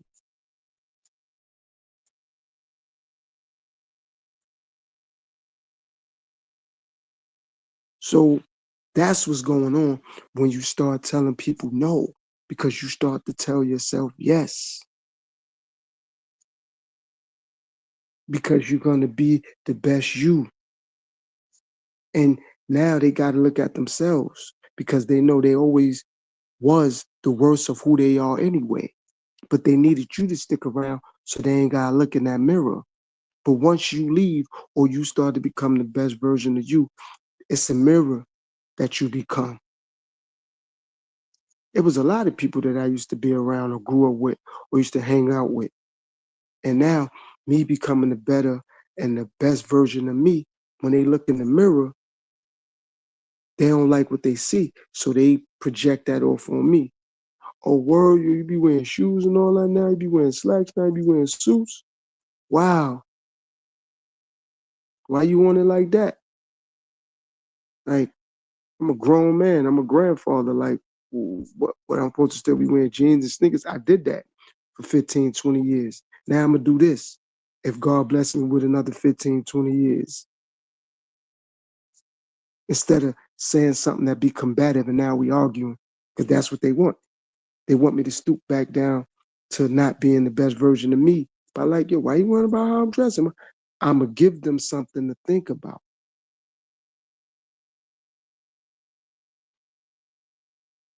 And that's how that's supposed to be. Give them something to think about because you're a better version of yourself.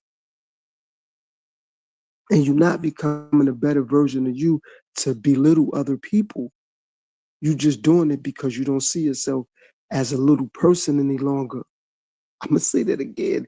You're not doing it to belittle other people. You just don't see yourself as a little person any longer.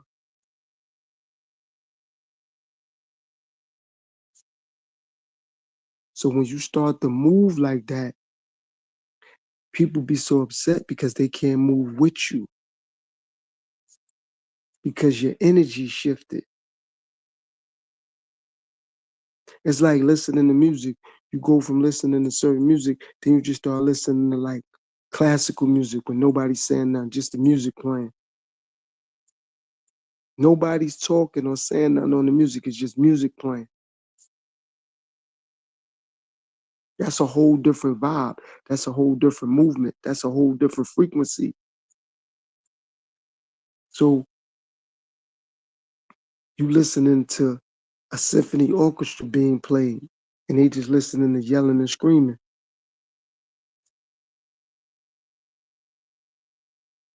Big difference. Big difference. Big difference. So I'm loving the fact that the no more and more started to mean yes to me. And the less I dealt with others, the more I was able to do with myself and for myself. I'm going to say it again. The less I did with others, the more I was able to do for myself. Because when I dealt with other people, no matter who they were, and I did the best that I know I could do, and God knew that, it still was arguments. It still was a letdown. I still was getting criticized. And again, nothing and no one is perfect, but you could perfect how you gonna love yourself, how you gonna respect yourself, how you gonna hold yourself accountable. Because as long as you do it for yourself and with yourself, it don't matter what somebody else say.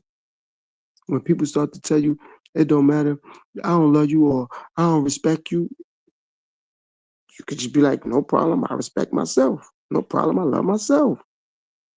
But when you not being the best version of yourself, things like that hurt your ego and or your pride.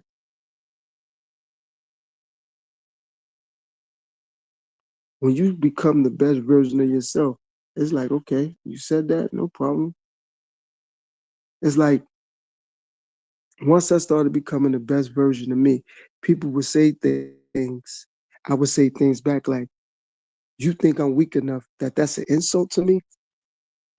I laugh. Okay, if you really believe that's an insult to me at this juncture in my life, okay, no problem.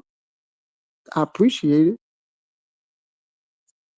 By telling me, oh, well, you don't really love your kids, or you don't really got love for your family, or you're a selfish person, or anything like that. You really believe I'm going to take that as an insult? Okay, no problem. God even said, God even said, it's better that a man or a woman is hated by the world than not accepted by him. I'm going to say that again. It's better that a man or a woman is hated by the world than not accepted by him. So if everybody hate me, long as God accept me, why does it even matter? That's why I stick with that spirituality thing over religion. Because now, long as God accept me, it don't matter. So if everybody say they hate me moving forward from this point on, I'm not mad. God accept me. That's why I say I truly believe in God. I don't question what other people say, but I know I truly believe in God because, like I just said, what God said, it's better that a man is hated and not accepted by nobody in the world, long as he accepted or she accepted by me. That's what's relevant to me. So that's why I say I keep my spirituality high.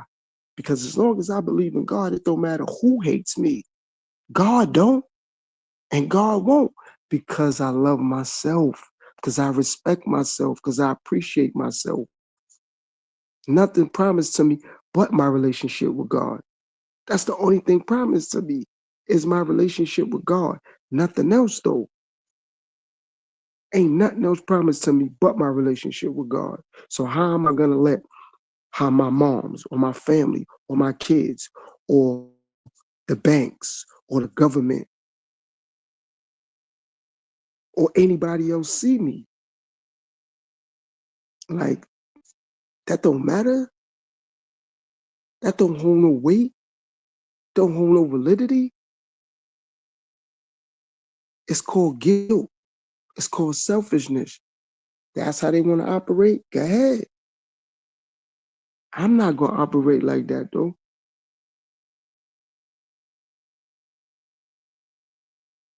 That's why I don't judge people. I don't pre-assume anything. I speak about what I've been through, where I'm at, where I'm looking to be, and where I'm headed. That's it. I understand life is not perfect and people are not perfect, but I could perfect respecting myself, keeping my self-awareness high, keeping my self-esteem intact, keeping my self-confidence intact.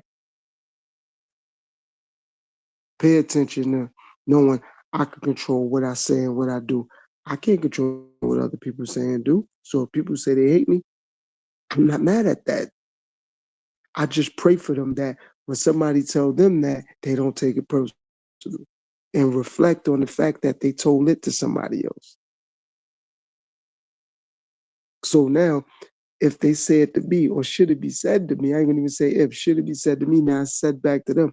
I pray they think back on it. But I did just tell that to Jane Doe or John Doe. So that's why I don't judge people and tell people they need to be a better man or a better father or a better woman or a better mother. I just say I had to work on that. And when I did do it, I still was having issues. So what I had to do was separate myself now. I didn't just separate myself and didn't work on being a better man or a better father or a better son or a better neighbor or a better coworker. I worked on all of that. And then when I seen it was still issues or it was still a disconnect, I left it alone. Now I'll be anything they saying that I was, I'll be that now, but I couldn't be it back then because I didn't work on myself. I didn't heal myself and dealt back with the situation. Now that I healed myself and dealt back with it, I'll be whatever they say. I'll be whatever they say, no problem. But I'm not gonna not work on me and then just leave the situation alone. I worked on myself and like, know what? Now I'm gonna go full fledged in this situation. And should it not work out, no problem. But I'm not gonna not heal myself and then just walk away. Nah, I'm gonna heal myself and go back in the situation full throttle. I'm gonna be a lot more patient, have a lot more tolerance, be a lot more accountable, be a lot more respectful, be a lot more loyal, be a lot more trustworthy.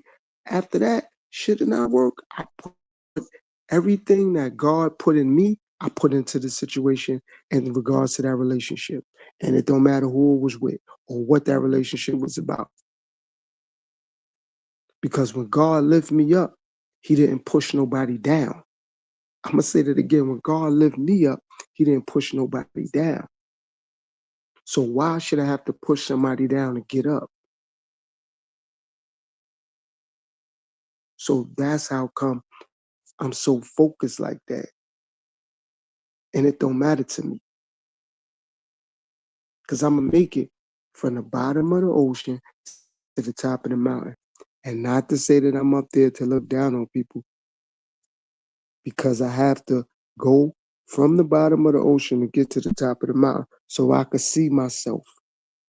So I could look back at me and was like, remember you was down there? Look where you at now. And you got to keep climbing. That's one of my new slogans. I got to keep climbing. I got to keep climbing. It's like an altar to get to God. I got to keep climbing. Got to keep climbing. Got to keep going. And the more I keep climbing, I like what I see, the higher I get up. And it's not that I'm looking down at other people. I'm just looking down at the old me. I'm gonna say it again. I'm not looking down on other people. I'm looking down on the old me. And the higher I get up, I'm loving what I see in regards to the new me. Like, oh, that's who I used to be. Later, and I'm looking up to the new me, like, yeah, I like that. But the old me, like, later. The new me, I'm looking up, like, all right, okay. I like how that look. I like how that sound. I like how that respond. I like how that adjust. The new me. And I'm not worried about who don't like the new me. I love the new me.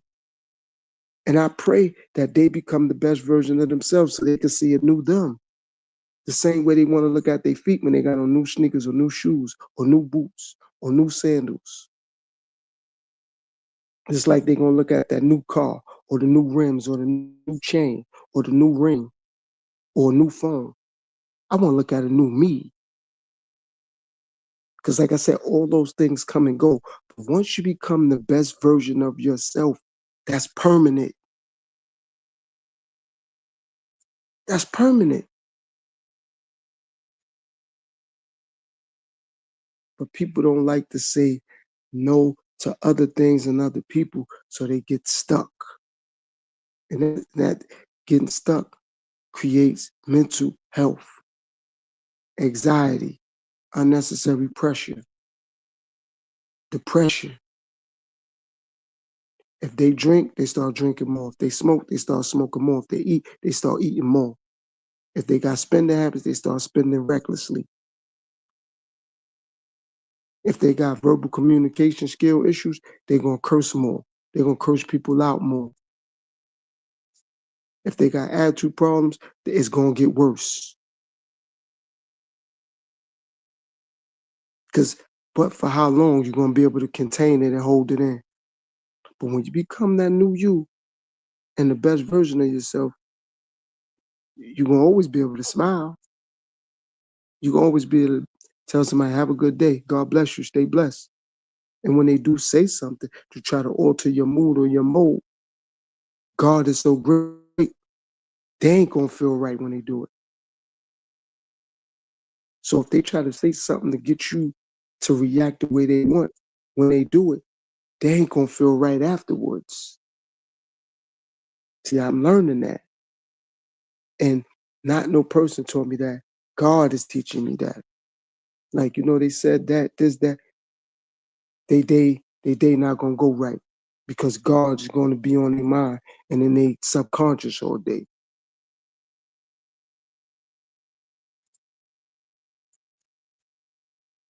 And that's how that works. That's why a lot of people is doing what they're doing to other people because other things that they done did and said to others is still bothering them. So they lash out on at innocent people, people that didn't say nothing, people that didn't do nothing.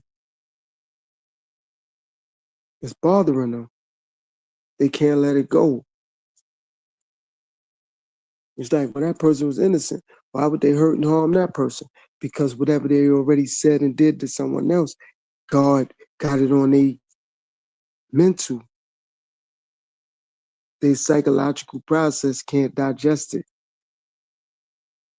It's like a bad meal they ate, their stomach hurt. So it's the psychological process. They got a headache.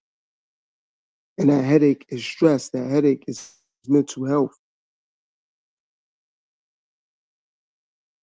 People ain't got to believe me. People could just think I be chatting, I be running my mouth.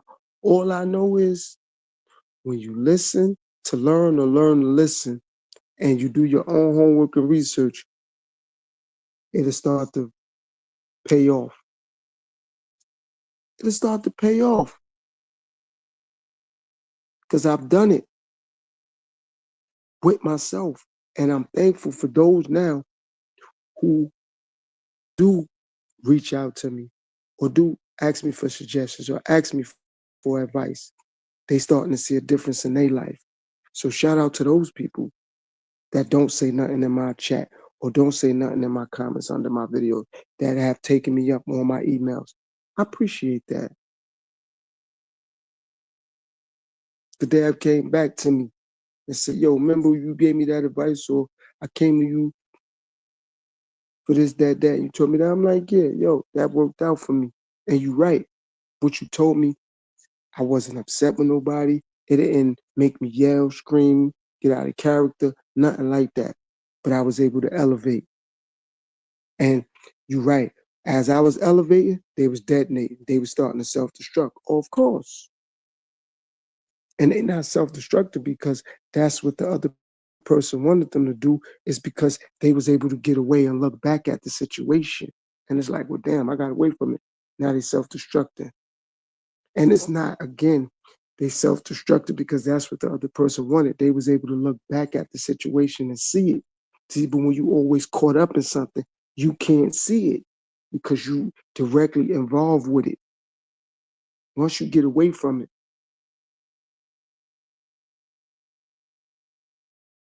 you directly involved, so you're not gonna be able to see it.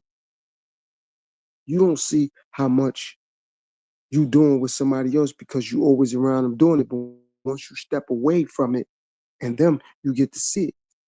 When I used to smoke, I didn't realize how much I was smoking till I stopped smoking. And then when I went back around the people that was smoking, I'm like, damn, I was around them for 3 hours. They smoked a lot within that 3 hours. And no, I'm not judging them. I just was able to look at it better because I wasn't smoking no more.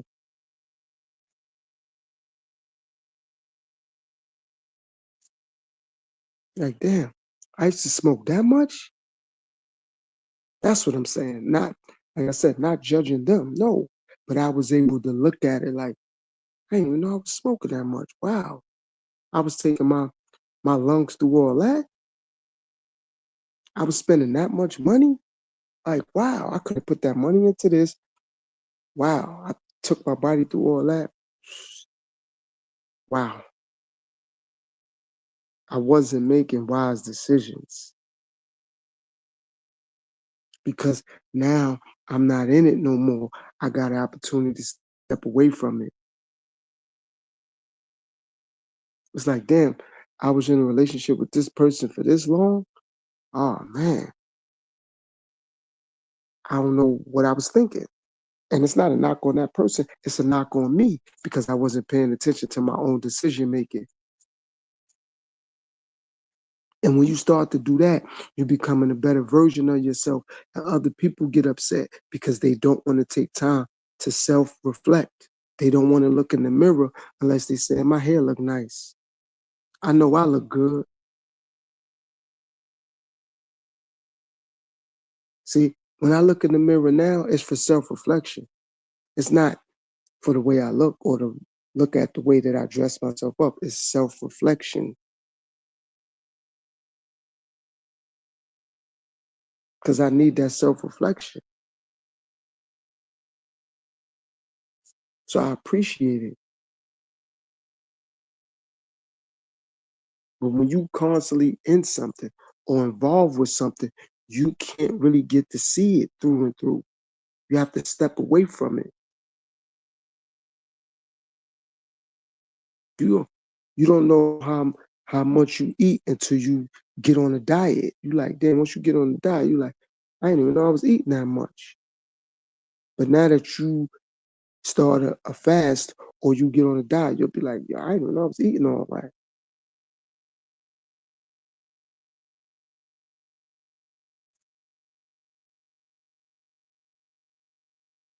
So it's just paying attention to yourself, self-awareness. And of course, it's people that you love. But you have to ask yourself, though, do you love them more than you love yourself? And if the answer is no, you don't love them more than you love yourself, it don't matter what happens then. But don't start loving others more than you love yourself because you're going to lose you. You're going to lose yourself. And once you lose yourself, that's it. Ball game. It's over. I I was to that point where it's like, yeah, I just about lost myself. And people be in love or infatuated with the fact that somebody else is into them more than they into themselves because people don't like to self-reflect. So once you start to self-reflect, they'll really see how much of themselves that they're not into, because you ain't into them like that no more. You into yourself the way you was into them. You into yourself the way you was into clothes. You into yourself the way you was into money. You into yourself the way you was into makeup or fashion or TV or family or kids. Get into yourself. But when you always into someone else, that's what they love. They love the attention, not you. They love the attention that you give them. You know what I mean? That's what they love, the attention you giving them. Every time they text you or they call you, you pick up, or you text back. Or every time they ready to eat, you ready to eat. Or every time they ready to have a conversation, you ready to listen, or you ready to conversate. Or when they ready to watch TV, you ready to watch TV. Every time they ready to go out, you just want to go. It don't matter where y'all going. Like, you into them more than you into yourself. You got to get into yourself more than you into anybody else, and you'll hear your own self talking to you now, because you're going to hear your own voice in your head. You won't hear other people's voices no more. And in the beginning, I know it's going to be like, well, I miss my mother, or I miss my father, or I miss my sister, or I miss my brother, or I miss my coworkers, or I miss my neighbors. Okay. But once you get into you got to ask yourself this: will they miss themselves when they start going to find themselves? It's like what Nefertiti said on the Ten Commandments, when she told the first woman that was dealing with Moses, you lost him when he was looking for his God. I lost him when he found God. See how that worked? So she lost him when he was looking for God.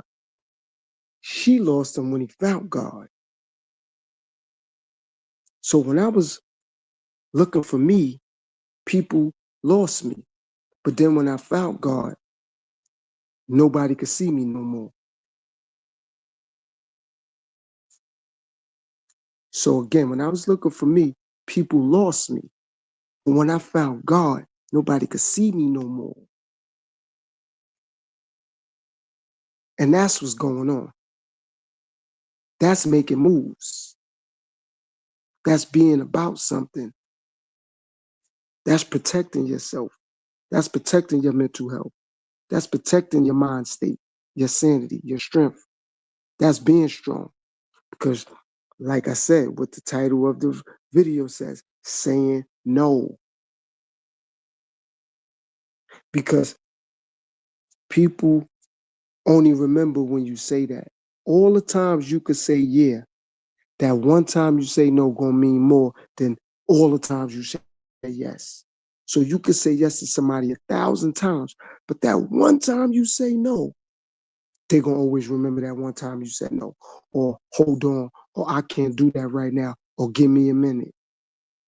But you could have told them yes every single time for 10 years straight. But that one time you say, give me a minute, or not right now, or no, they ain't gonna never forget that. They ain't gonna never forget that no. They ain't gonna never forget that no. And you can't remind them how many times you say yes. Can't do that either. So as soon as you remind them how many times you say yeah, you throwing it in my face. So they ain't gonna never forget the no.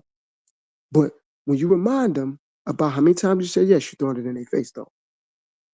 So once you start saying no to people and yes to you, it's called treating yourself and stop cheating yourself.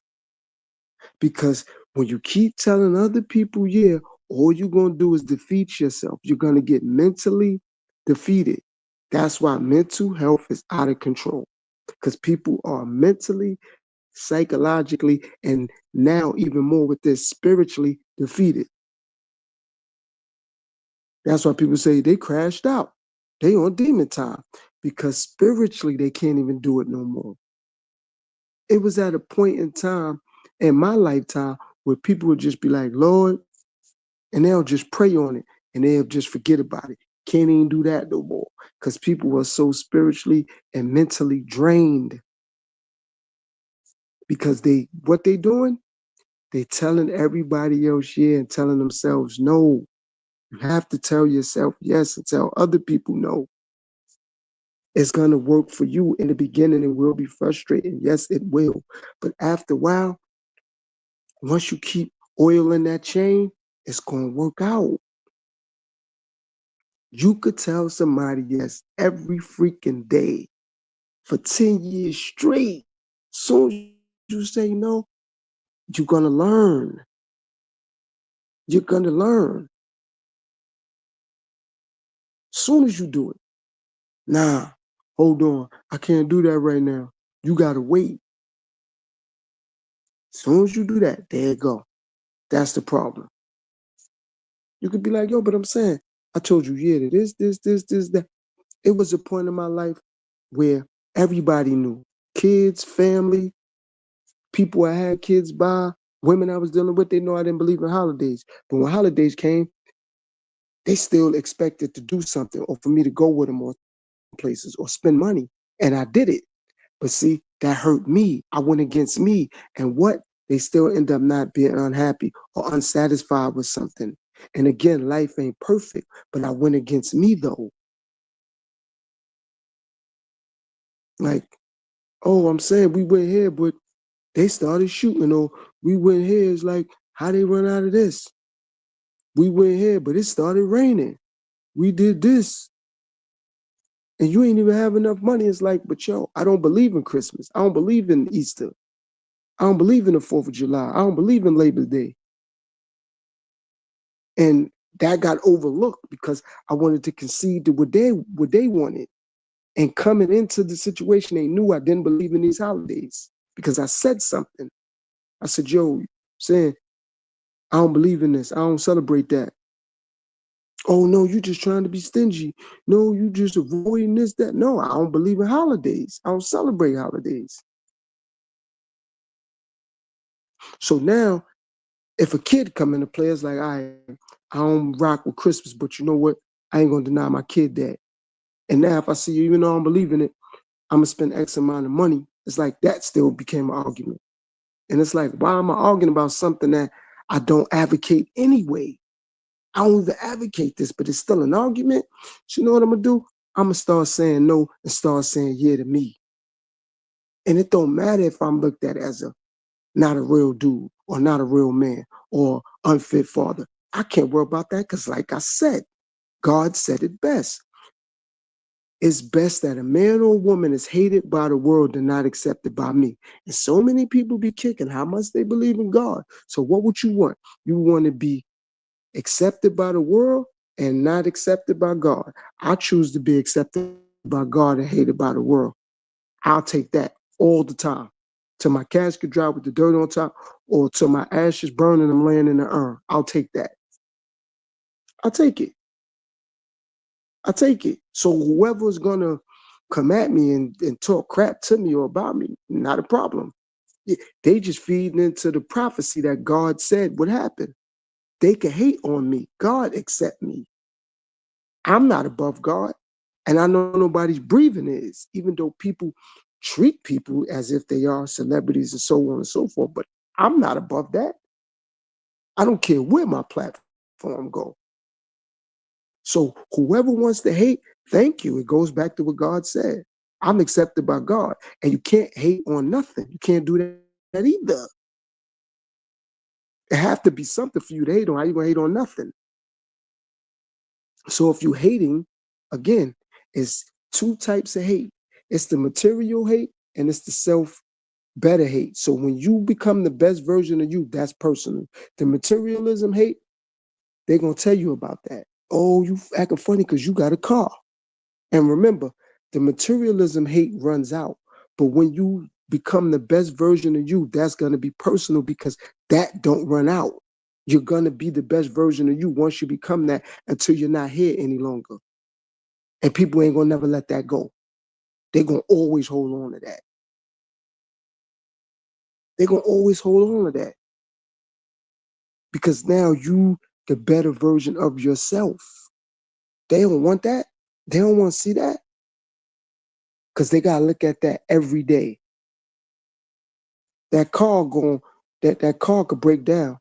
That TV could blow out. Them shoes gonna get worn out. Them clothes gonna get dingy. You gotta wipe the makeup off, or you gotta get another haircut, or you gotta get your hair done again. You could lose family, you could lose friends. But once you become the best version of yourself, they're gonna resent you for that. Because they gotta look in that mirror. And they know that it ain't easy to become the best version of yourself. If it was easy, they would have been doing it for themselves. Or they would have been a working process with becoming that for themselves.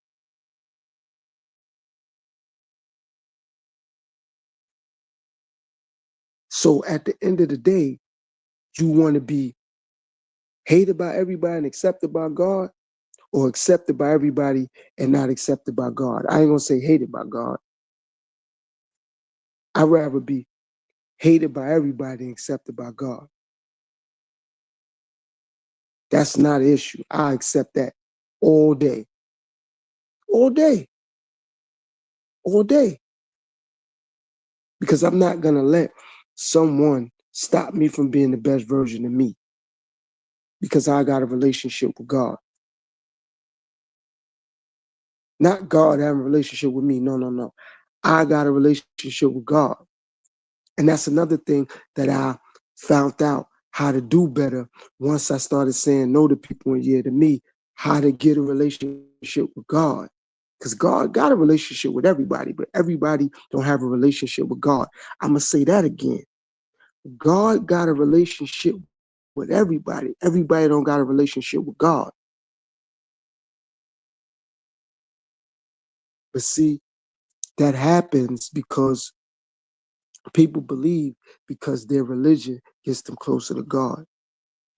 I understand that my spirituality gets me there because now I'm more focused on telling myself yes and telling everything and everybody else no. And that's what's going on. That's what's going on. I know that life ain't perfect.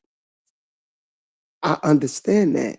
So why am I looking to appease other people that's going to be unhappy anyway? That's going to be disgruntled anyway?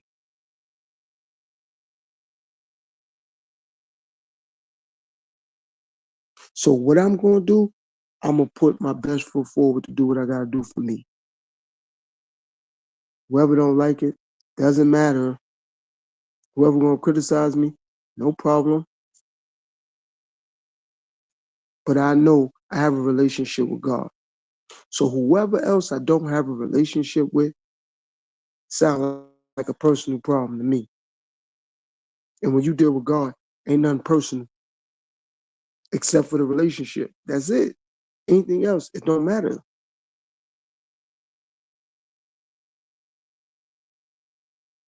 So the worrying about somebody criticizing, let them talk. By them talking about me and my life and what I'm into, that takes more time away from them and their life and the things they need to analyze for themselves.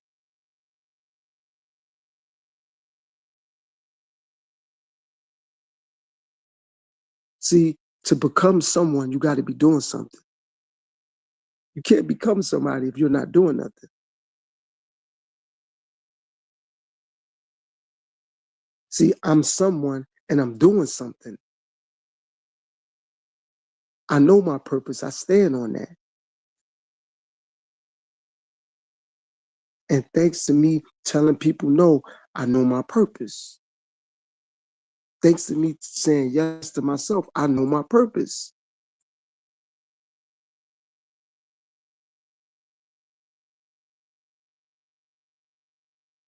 So when you stand on your purpose, you won't fall for anything. Your knees won't buckle. You can stand firm.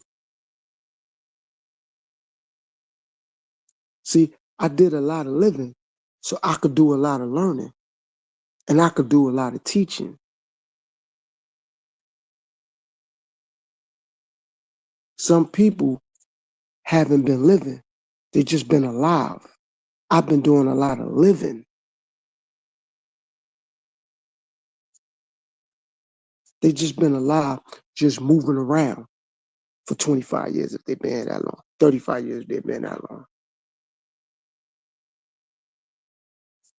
45 years if they've been here that long. You have to desensitize from humanity and civilization so you could really, really see the world for what it is. Got to really do that. But a lot of people see people and believe that's who they are and that's what it is. So that's how a lot of people get tricked and bamboozled. That's why I said you turn lust into love. You turn love into loyalty. You turn loyalty into longevity. Turn pain into prosperity. Turn prosperity into prioritizing or priorities, excuse me. So you could prioritize being prosperous.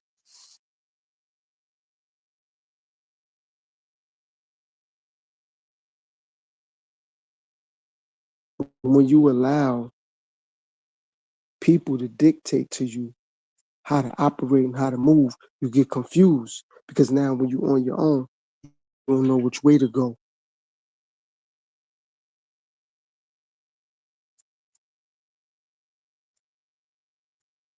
Because you allow so many people to dictate to you the way to move, you get confused. And then when you move on your own, you're like, hold on, you get stuck because you're like, I don't know which way to go. I don't know which way to go. Because you allow so many people to tell you the way to move and the way to go.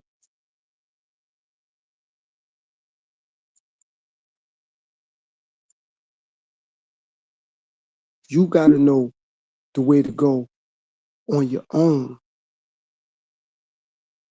Anybody that became a prophecy or that was able to prophesize, they had to move on their own. In any spiritual or religious books, anybody that was in the books, at one point or another, they had to move on their own. And they did it for a long, extended period of time. They didn't do it for a day or a week. They did it for years on their own. And they did it not only without people, they did it without things. They may have did it without food. They may have did it without water. They may have did it without shelter, but they did it.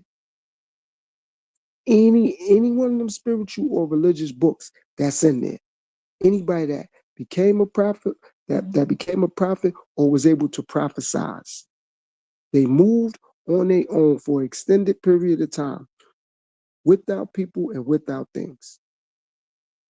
In any of those books, the Quran, the Bible, any versions of the Bible, any versions of the Quran, it's there. They did it on their own. They did it without mankind, without civilization or humanity, and or without materialistic things. Money, food, water, shelter. They made moves without that for an extended period of time. And anybody that's been tuned into my platform know I don't do religion. But like I said, the more I get deeper into me being on this app, I'm going to expose and exploit the things that I really do know.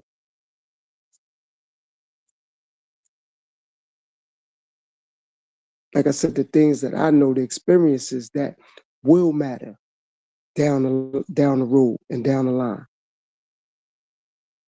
Because right now, we're living in the days of time when you can have a conversation conversation about somebody else's life, and it's like people gonna click, people gonna like. I'm gonna have a conversation about my life, and I'm gonna get people to click and like. I'm gonna get people to share, because that's gonna be God's will. It's gonna be my testament, but it's gonna be God's will though.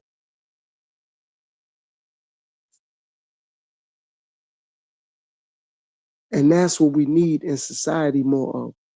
We all got pain. What are you gonna turn your pain to? Are you gonna turn it to prosperity? We all dealing with mental health. What you gonna turn it into? Mental stability, mental structure. Just don't let it be a mental health problem. Turn it into mental stability, mental structure. Stabilize it. Don't let it be dysfunctional, because it's gonna affect other people. And now when it affects other people, it's gonna be your fault. And nobody wanna be blamed for nothing. Definitely nowadays, because accountability is at an all-time low. People be on camera doing things, and it's like, but it's still somebody else's fault. So that's why I blame myself. So for when people in the future, me being on this app, somebody's not gonna like something I say, something I do, and when the hate don't work, okay, we gonna find out he's not a real man, or he wasn't a real father. I said that already. I said I had to learn how to become a real man and a real father. I said that. So whatever you're gonna try to say and do, it ain't gonna work, because I'm talking about me. I'm writing my story. Other people not gonna write my story and give me the book and get me to sign it. I'm not gonna put my John Hancock or my signature on the book about me that somebody else wrote. I'm gonna sign my own book, and I'm gonna sell the copies.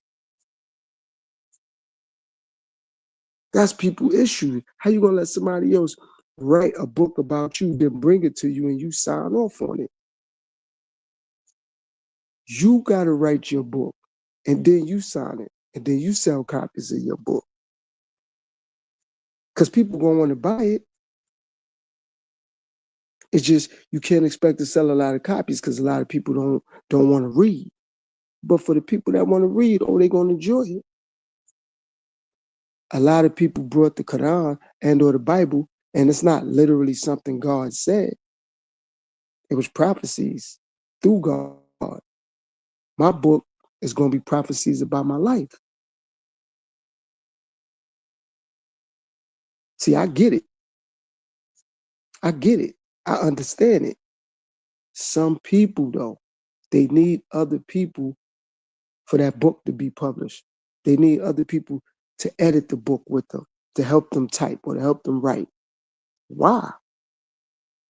They could just be with you as you creating the book.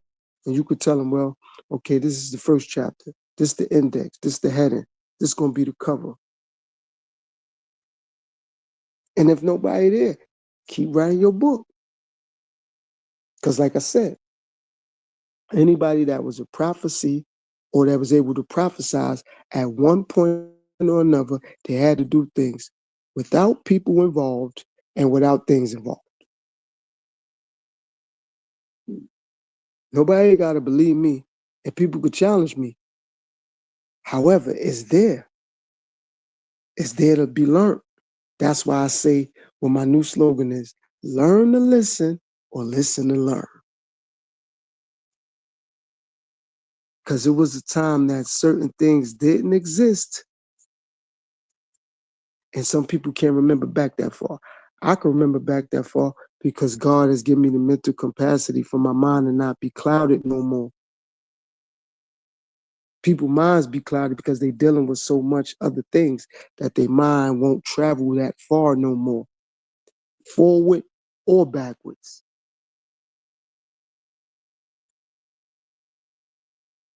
Forward or backwards. So if it's time to remember something that ain't about nothing, or they're gonna remember everything word for word. There'll be something that said that they probably didn't like, or when somebody did something that they didn't like, they remember that. But the things that that they need to remember, like to ignore foolishness, to ignore stupidity, to ignore bull that ain't about nothing, they're going to forget how to do that. They're going to forget how to walk away. Since I learned how to walk away, I haven't gotten into nothing in years. But when I used to entertain people, I stayed in the problems. Because like I said, when you walk away and somebody walk up on you, God no, not the police, not a lawyer, not the district attorney. God know you could defend yourself. And your spirit and your soul going to be at ease once you defend yourself. But if you arguing back and forth, you bringing that energy your way. You bringing that energy your way. I had to learn not to do that. People constantly test my character. I love that. Why I love that? Because it's going to show me if I'm strong or if I'm weak. It ain't about what they say to me. It's about my response. They could say whatever they choose to say. That's why they have a mouth.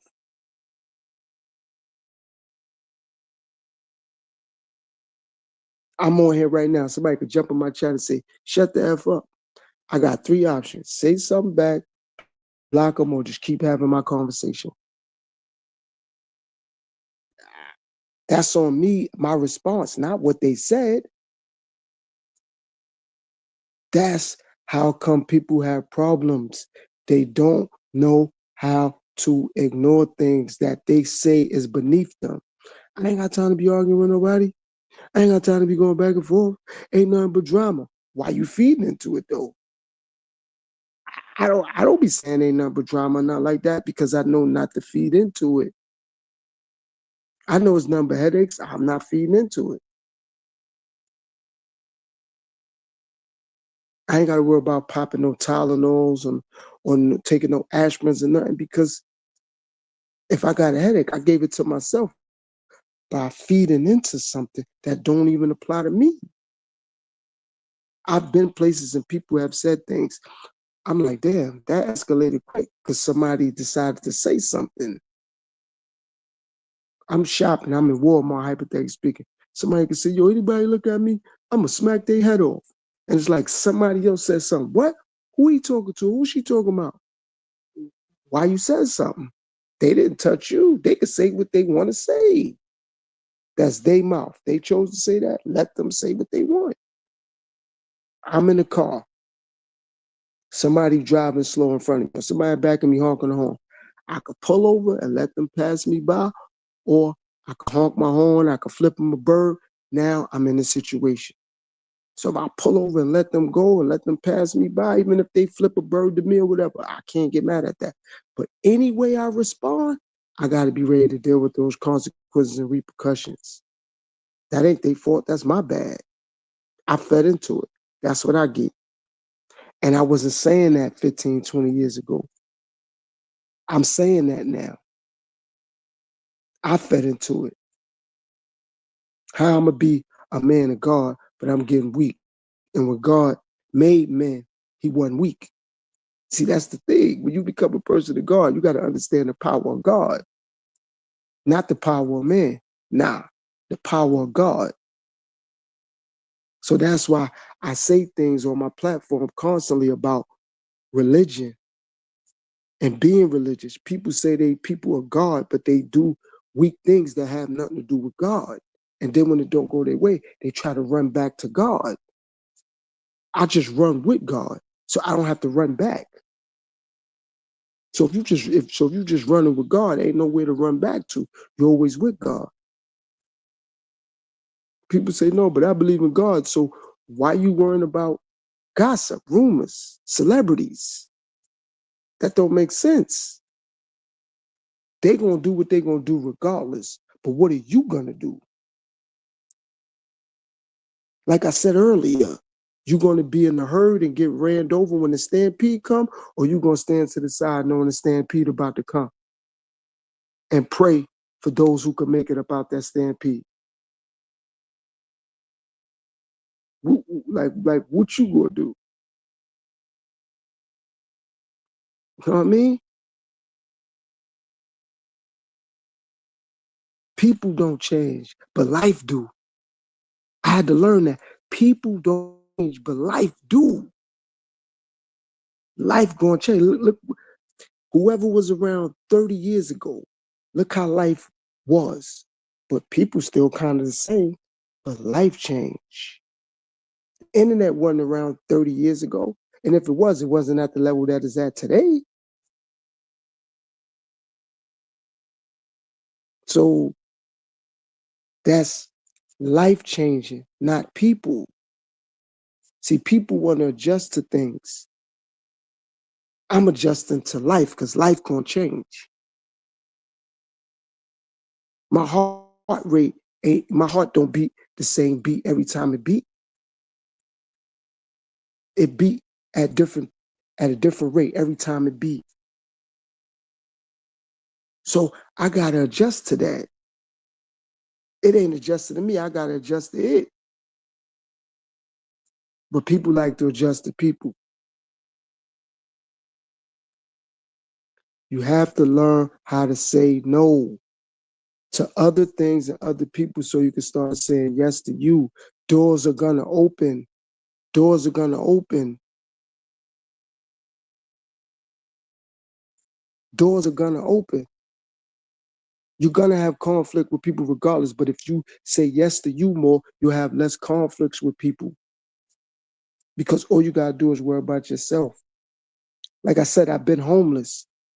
And when I was in the trenches with being homeless, waking up on the train, waking up in parks, when I used to talk to some of those other homeless people, they used to give me invaluable information. All them people now homeless is because of mismanagement of money. Some of those people are homeless because they didn't want to deal with the people that was in their life and they just left everything where it was at. Some of them people had six, 700, $800,000 in their account. They're like, I don't want to deal with that no more. Other people will call it weak. No, they had to prioritize themselves and their peace of mind. They homeless, but they got a peace of mind. They got a peace of mind now. It's people that got these things but don't have a peace of mind. They going home to a home they don't want to be in. They going to a man they don't want to be with. They going to a woman they don't want to be with. They raising kids they don't want to raise. They go to family functions they don't want to be at. They celebrating holidays they don't want to celebrate. They working at a job they don't want to be at. They following people on websites they don't even know. Like, come on. Like, really? I don't got Instagram. I don't got Facebook. So that's why it don't matter to me how many people holler at me on YouTube. I also analyze something about the internet. Somebody can have 1 million subscribers and go live and have 100,000 people in their live. That's only 10% of their audience. That's only 10% of their audience. I'd rather have 5,000 subscribers and have 2,500 people listening to me. That's half of my audience. So that means that what I got to say is so important and so captivating. People gonna give me their undivided attention because I could touch their spirit and their soul by being authentic. By being authentic, by being real and speaking about my pain and my true experiences with life and in life. Because I know I'm not perfect and my mistakes can help me to help other people. And it don't gotta be my kids, it don't gotta be my family. It could be anybody that can get help. That's what's going on. With people living a life that they don't want to live. They're in situations they don't want to be in, like I said, following people they don't even know, working at jobs they don't want to be at, living with people they don't want to live with, being in relationships they don't want to be in, going to family functions knowing they don't want to be there, wearing sneakers and clothes because other people do. Some people buy Jordans, never even seen a man play a game in their life. Never even seen this man play a game, but they wearing Jordans. How that's not being controlled by what somebody else think or say. And it's not a knock on them people. I'm just putting things out there to show where I'm going. You ain't got to do that. People do things like that because they're allowing things and people to control them because they don't know how to tell them no. But it's ironic to me how they telling themselves no. But people are quick to tell somebody when they frustrated or they aggravated, but I love myself. You sure you do? You sure you really love you? Because you're not telling other people no. You telling yourself no. Every time you stay in a situation you don't want to be in, you don't want to be in it. You know that. God can see that. I'm going to say it again. You know that, but God can see that. And every time God try to give you a way out of it and show you another way to go, you fight with yourself to fight against God. I had to stop fighting against myself and start fighting for myself. So when family be like, yo, you don't be around. All right, I don't be around. Why you don't be calling nobody? Psst. I got to speak to myself. And they be saying stuff like, yo, you be bugging out. All right, cool. No problem. I be bugging out. I ain't mad at that. At least I won't bug out worrying about dealing with them no more. I'm going to say it again. At least I won't bug out by worrying about them no more. Because you, like I said, you could lose cars, clothes, jewelry, family, friends. But once you lose your mind, you may not be able to get that back. People can get a heart transfusion. You can get another heart. I don't really know if somebody can get another brain. You can get another liver, another kidney, another lung possibly. But another brain? I don't really know about that. So that's why it's important to keep your peace of mind, keep your sanity, keep your psychological advantage over yourself, over you. Don't let materialism get that. Don't let a man get that, a woman get that. Don't let school get that, friends get that, the internet get that. It's nothing wrong with being on the internet, but limit how you on the internet, your interactions on the internet. Because now you can let the wrong thing seep into your spirit, seep into your thought process. And now the wrong things is altering the way you need to be thinking about yourself. It's like when you get sick, you go to the doctor, you go to the hospital, you probably get somebody to give you a transplant. You probably could do that. However, look how long that waiting list is. Look how long the waiting list is. That's how you got to look at dealing with people. You on a long waiting list when you start to tell you yes and tell them no.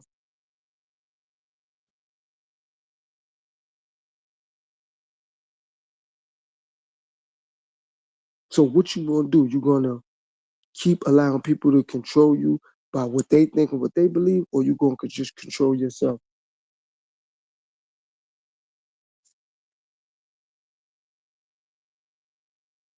Start saying no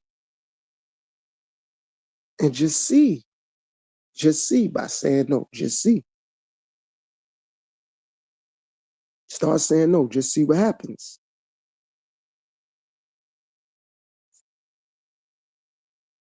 Once I started doing that, I was loving the reaction from people. I was loving the fact that I wasn't in relationships with things and people no more. And a lot more things started coming my way. And a lot less people got out of my way. And some of the things that came my way, I ain't even want it. But it came my way because I wasn't worrying about it no more.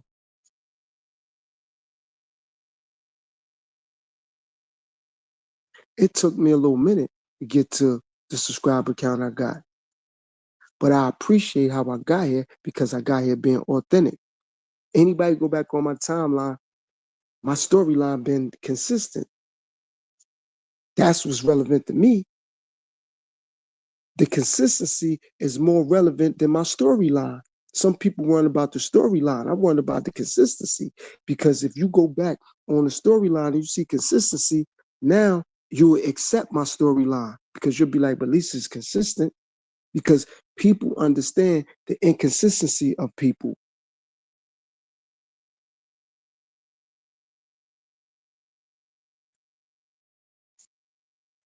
And that's what I be talking about by paying attention, not letting nothing distract me. And I have people that I show love to on YouTube.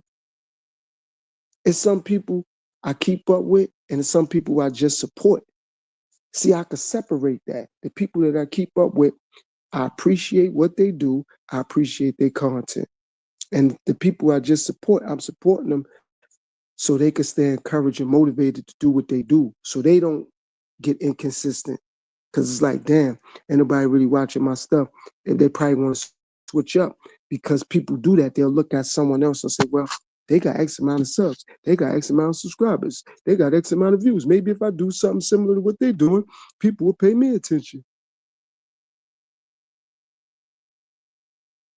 I'm never going to do that because that's going to hurt me in the end because now I'm not being authentic. I'm going to pay for that because I'm not being authentic. I'm mimicking and mocking what I see other people doing. That's why it seems like people have growth and elevation, but it fades out because they wasn't authentic anyway. And they didn't build it off a strong foundation and it's not solid. And that's how people going into relationships. They're not going into relationships off something solid. They're going in off a materialistic thing. Sex, money, lust. Like you got to go in off something solid. Like I said, you turn lust into love.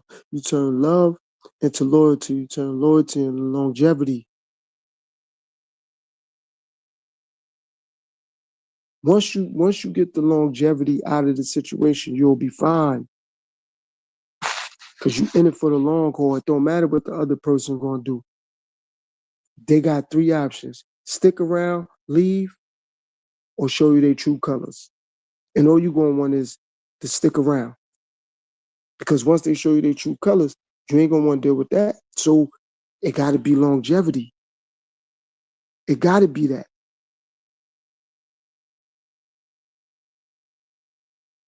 So if you're not in something for the long haul, leave it alone. I'm in this for the long haul.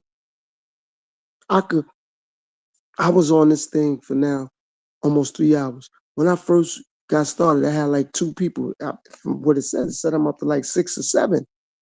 But I wasn't worrying about that. But it's happening because some people, whoever probably don't want to say nothing, they just listening like, okay, pretty interesting. But I'm still sharing my true experiences though.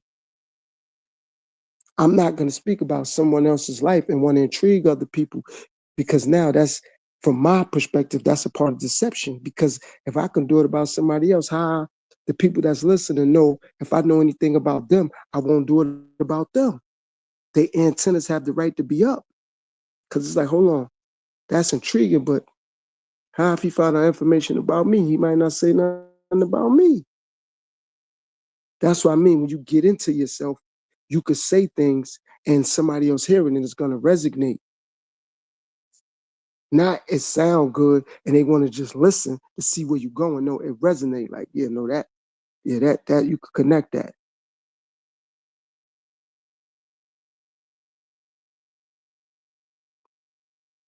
So when you get to that point from a mental perspective and you start saying, no, look how many people show you where they really stand in your life.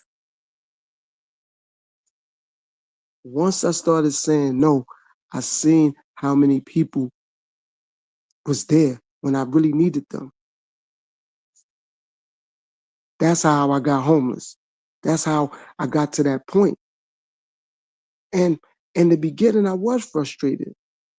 But once I got into myself, I went back to those people and apologized for the negative things that I said about them and to them.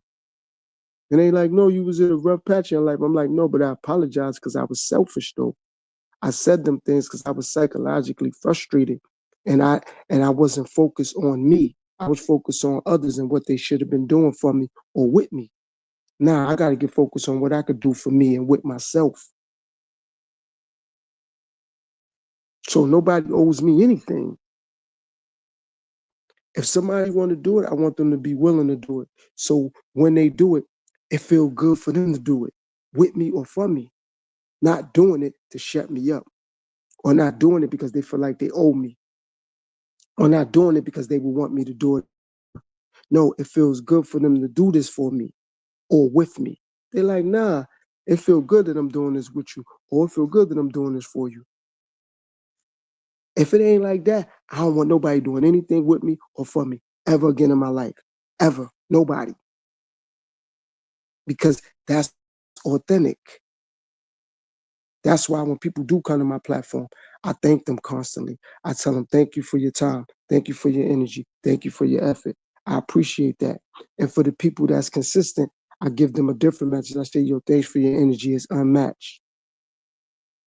I appreciate you. You keep me motivated and encouraged to do what I do. I tell them that, not to keep them coming back so they can understand how priceless it is for them to do what they do. Because money is relevant, but time is worth more to me than money is, because everybody don't have time. Some people got limited time. So if somebody give me 5 minutes or an hour or 20 minutes, that's way more important than money to me, because your time can run out quicker than your money can. Some people got way more money and a lot less time. And some people got a lot more time and a little bit of money. So if you ask me how I weigh the scales based off time. Because somebody give you their time, that's showing you how important you are, not giving you money. Because what about the people that got money? They could just give it to you because they probably want to be left alone, or they probably want you don't ask no more, or they probably want you sucking up to them. But when they give you time, they showing you how important you are. Because they like, damn, I can't get that time back. Some people could get that money back that they gave you. It could be a tax write-off. But that time, they can't get that back. So when people give me their time, I appreciate it sincerely and dearly. So I got to make it worth their time. And that's why I'm not on no other websites, because I don't want to consume somebody's time. They got to keep up with me on YouTube. They got to keep up with me on Facebook. They got to keep up with me on Instagram. Man, I love myself to the day I'm not here, but I ain't that important. I'm going to say that again. I love myself, but I ain't that important for nobody to keep up with me on all them other websites. I'm gonna want somebody to keep up with me on Instagram, Facebook, Snapchat, TikTok. That's a lot. I want somebody to give me out of their life. That's a lot I'm asking for. That's why I say you have to start telling people no. You have to start doing that so you can start telling yourself yes. That's why I'm not on those websites, because if I'm on Instagram and somebody find out, damn, yo, why you ain't following me on the gram, or why you ain't saying nothing back when I dropped you a message? It's like, yo, I was doing something. We all get overwhelmed. How many days we go to work or we do something and now we get home, we just like, yo, I don't even feel like answering my phone, or I don't feel like texting back. I just want to take me a bath or a shower, get something to eat, and just chill. You might not even want to watch nothing on your phone. You may just want to watch TV. You may not want to talk to your kids or your moms or whoever. We had those days, we had those times.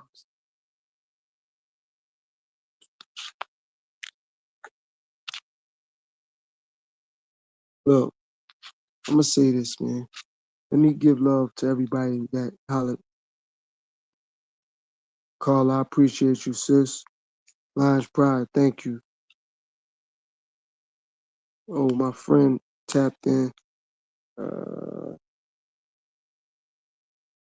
my Spanish buddy.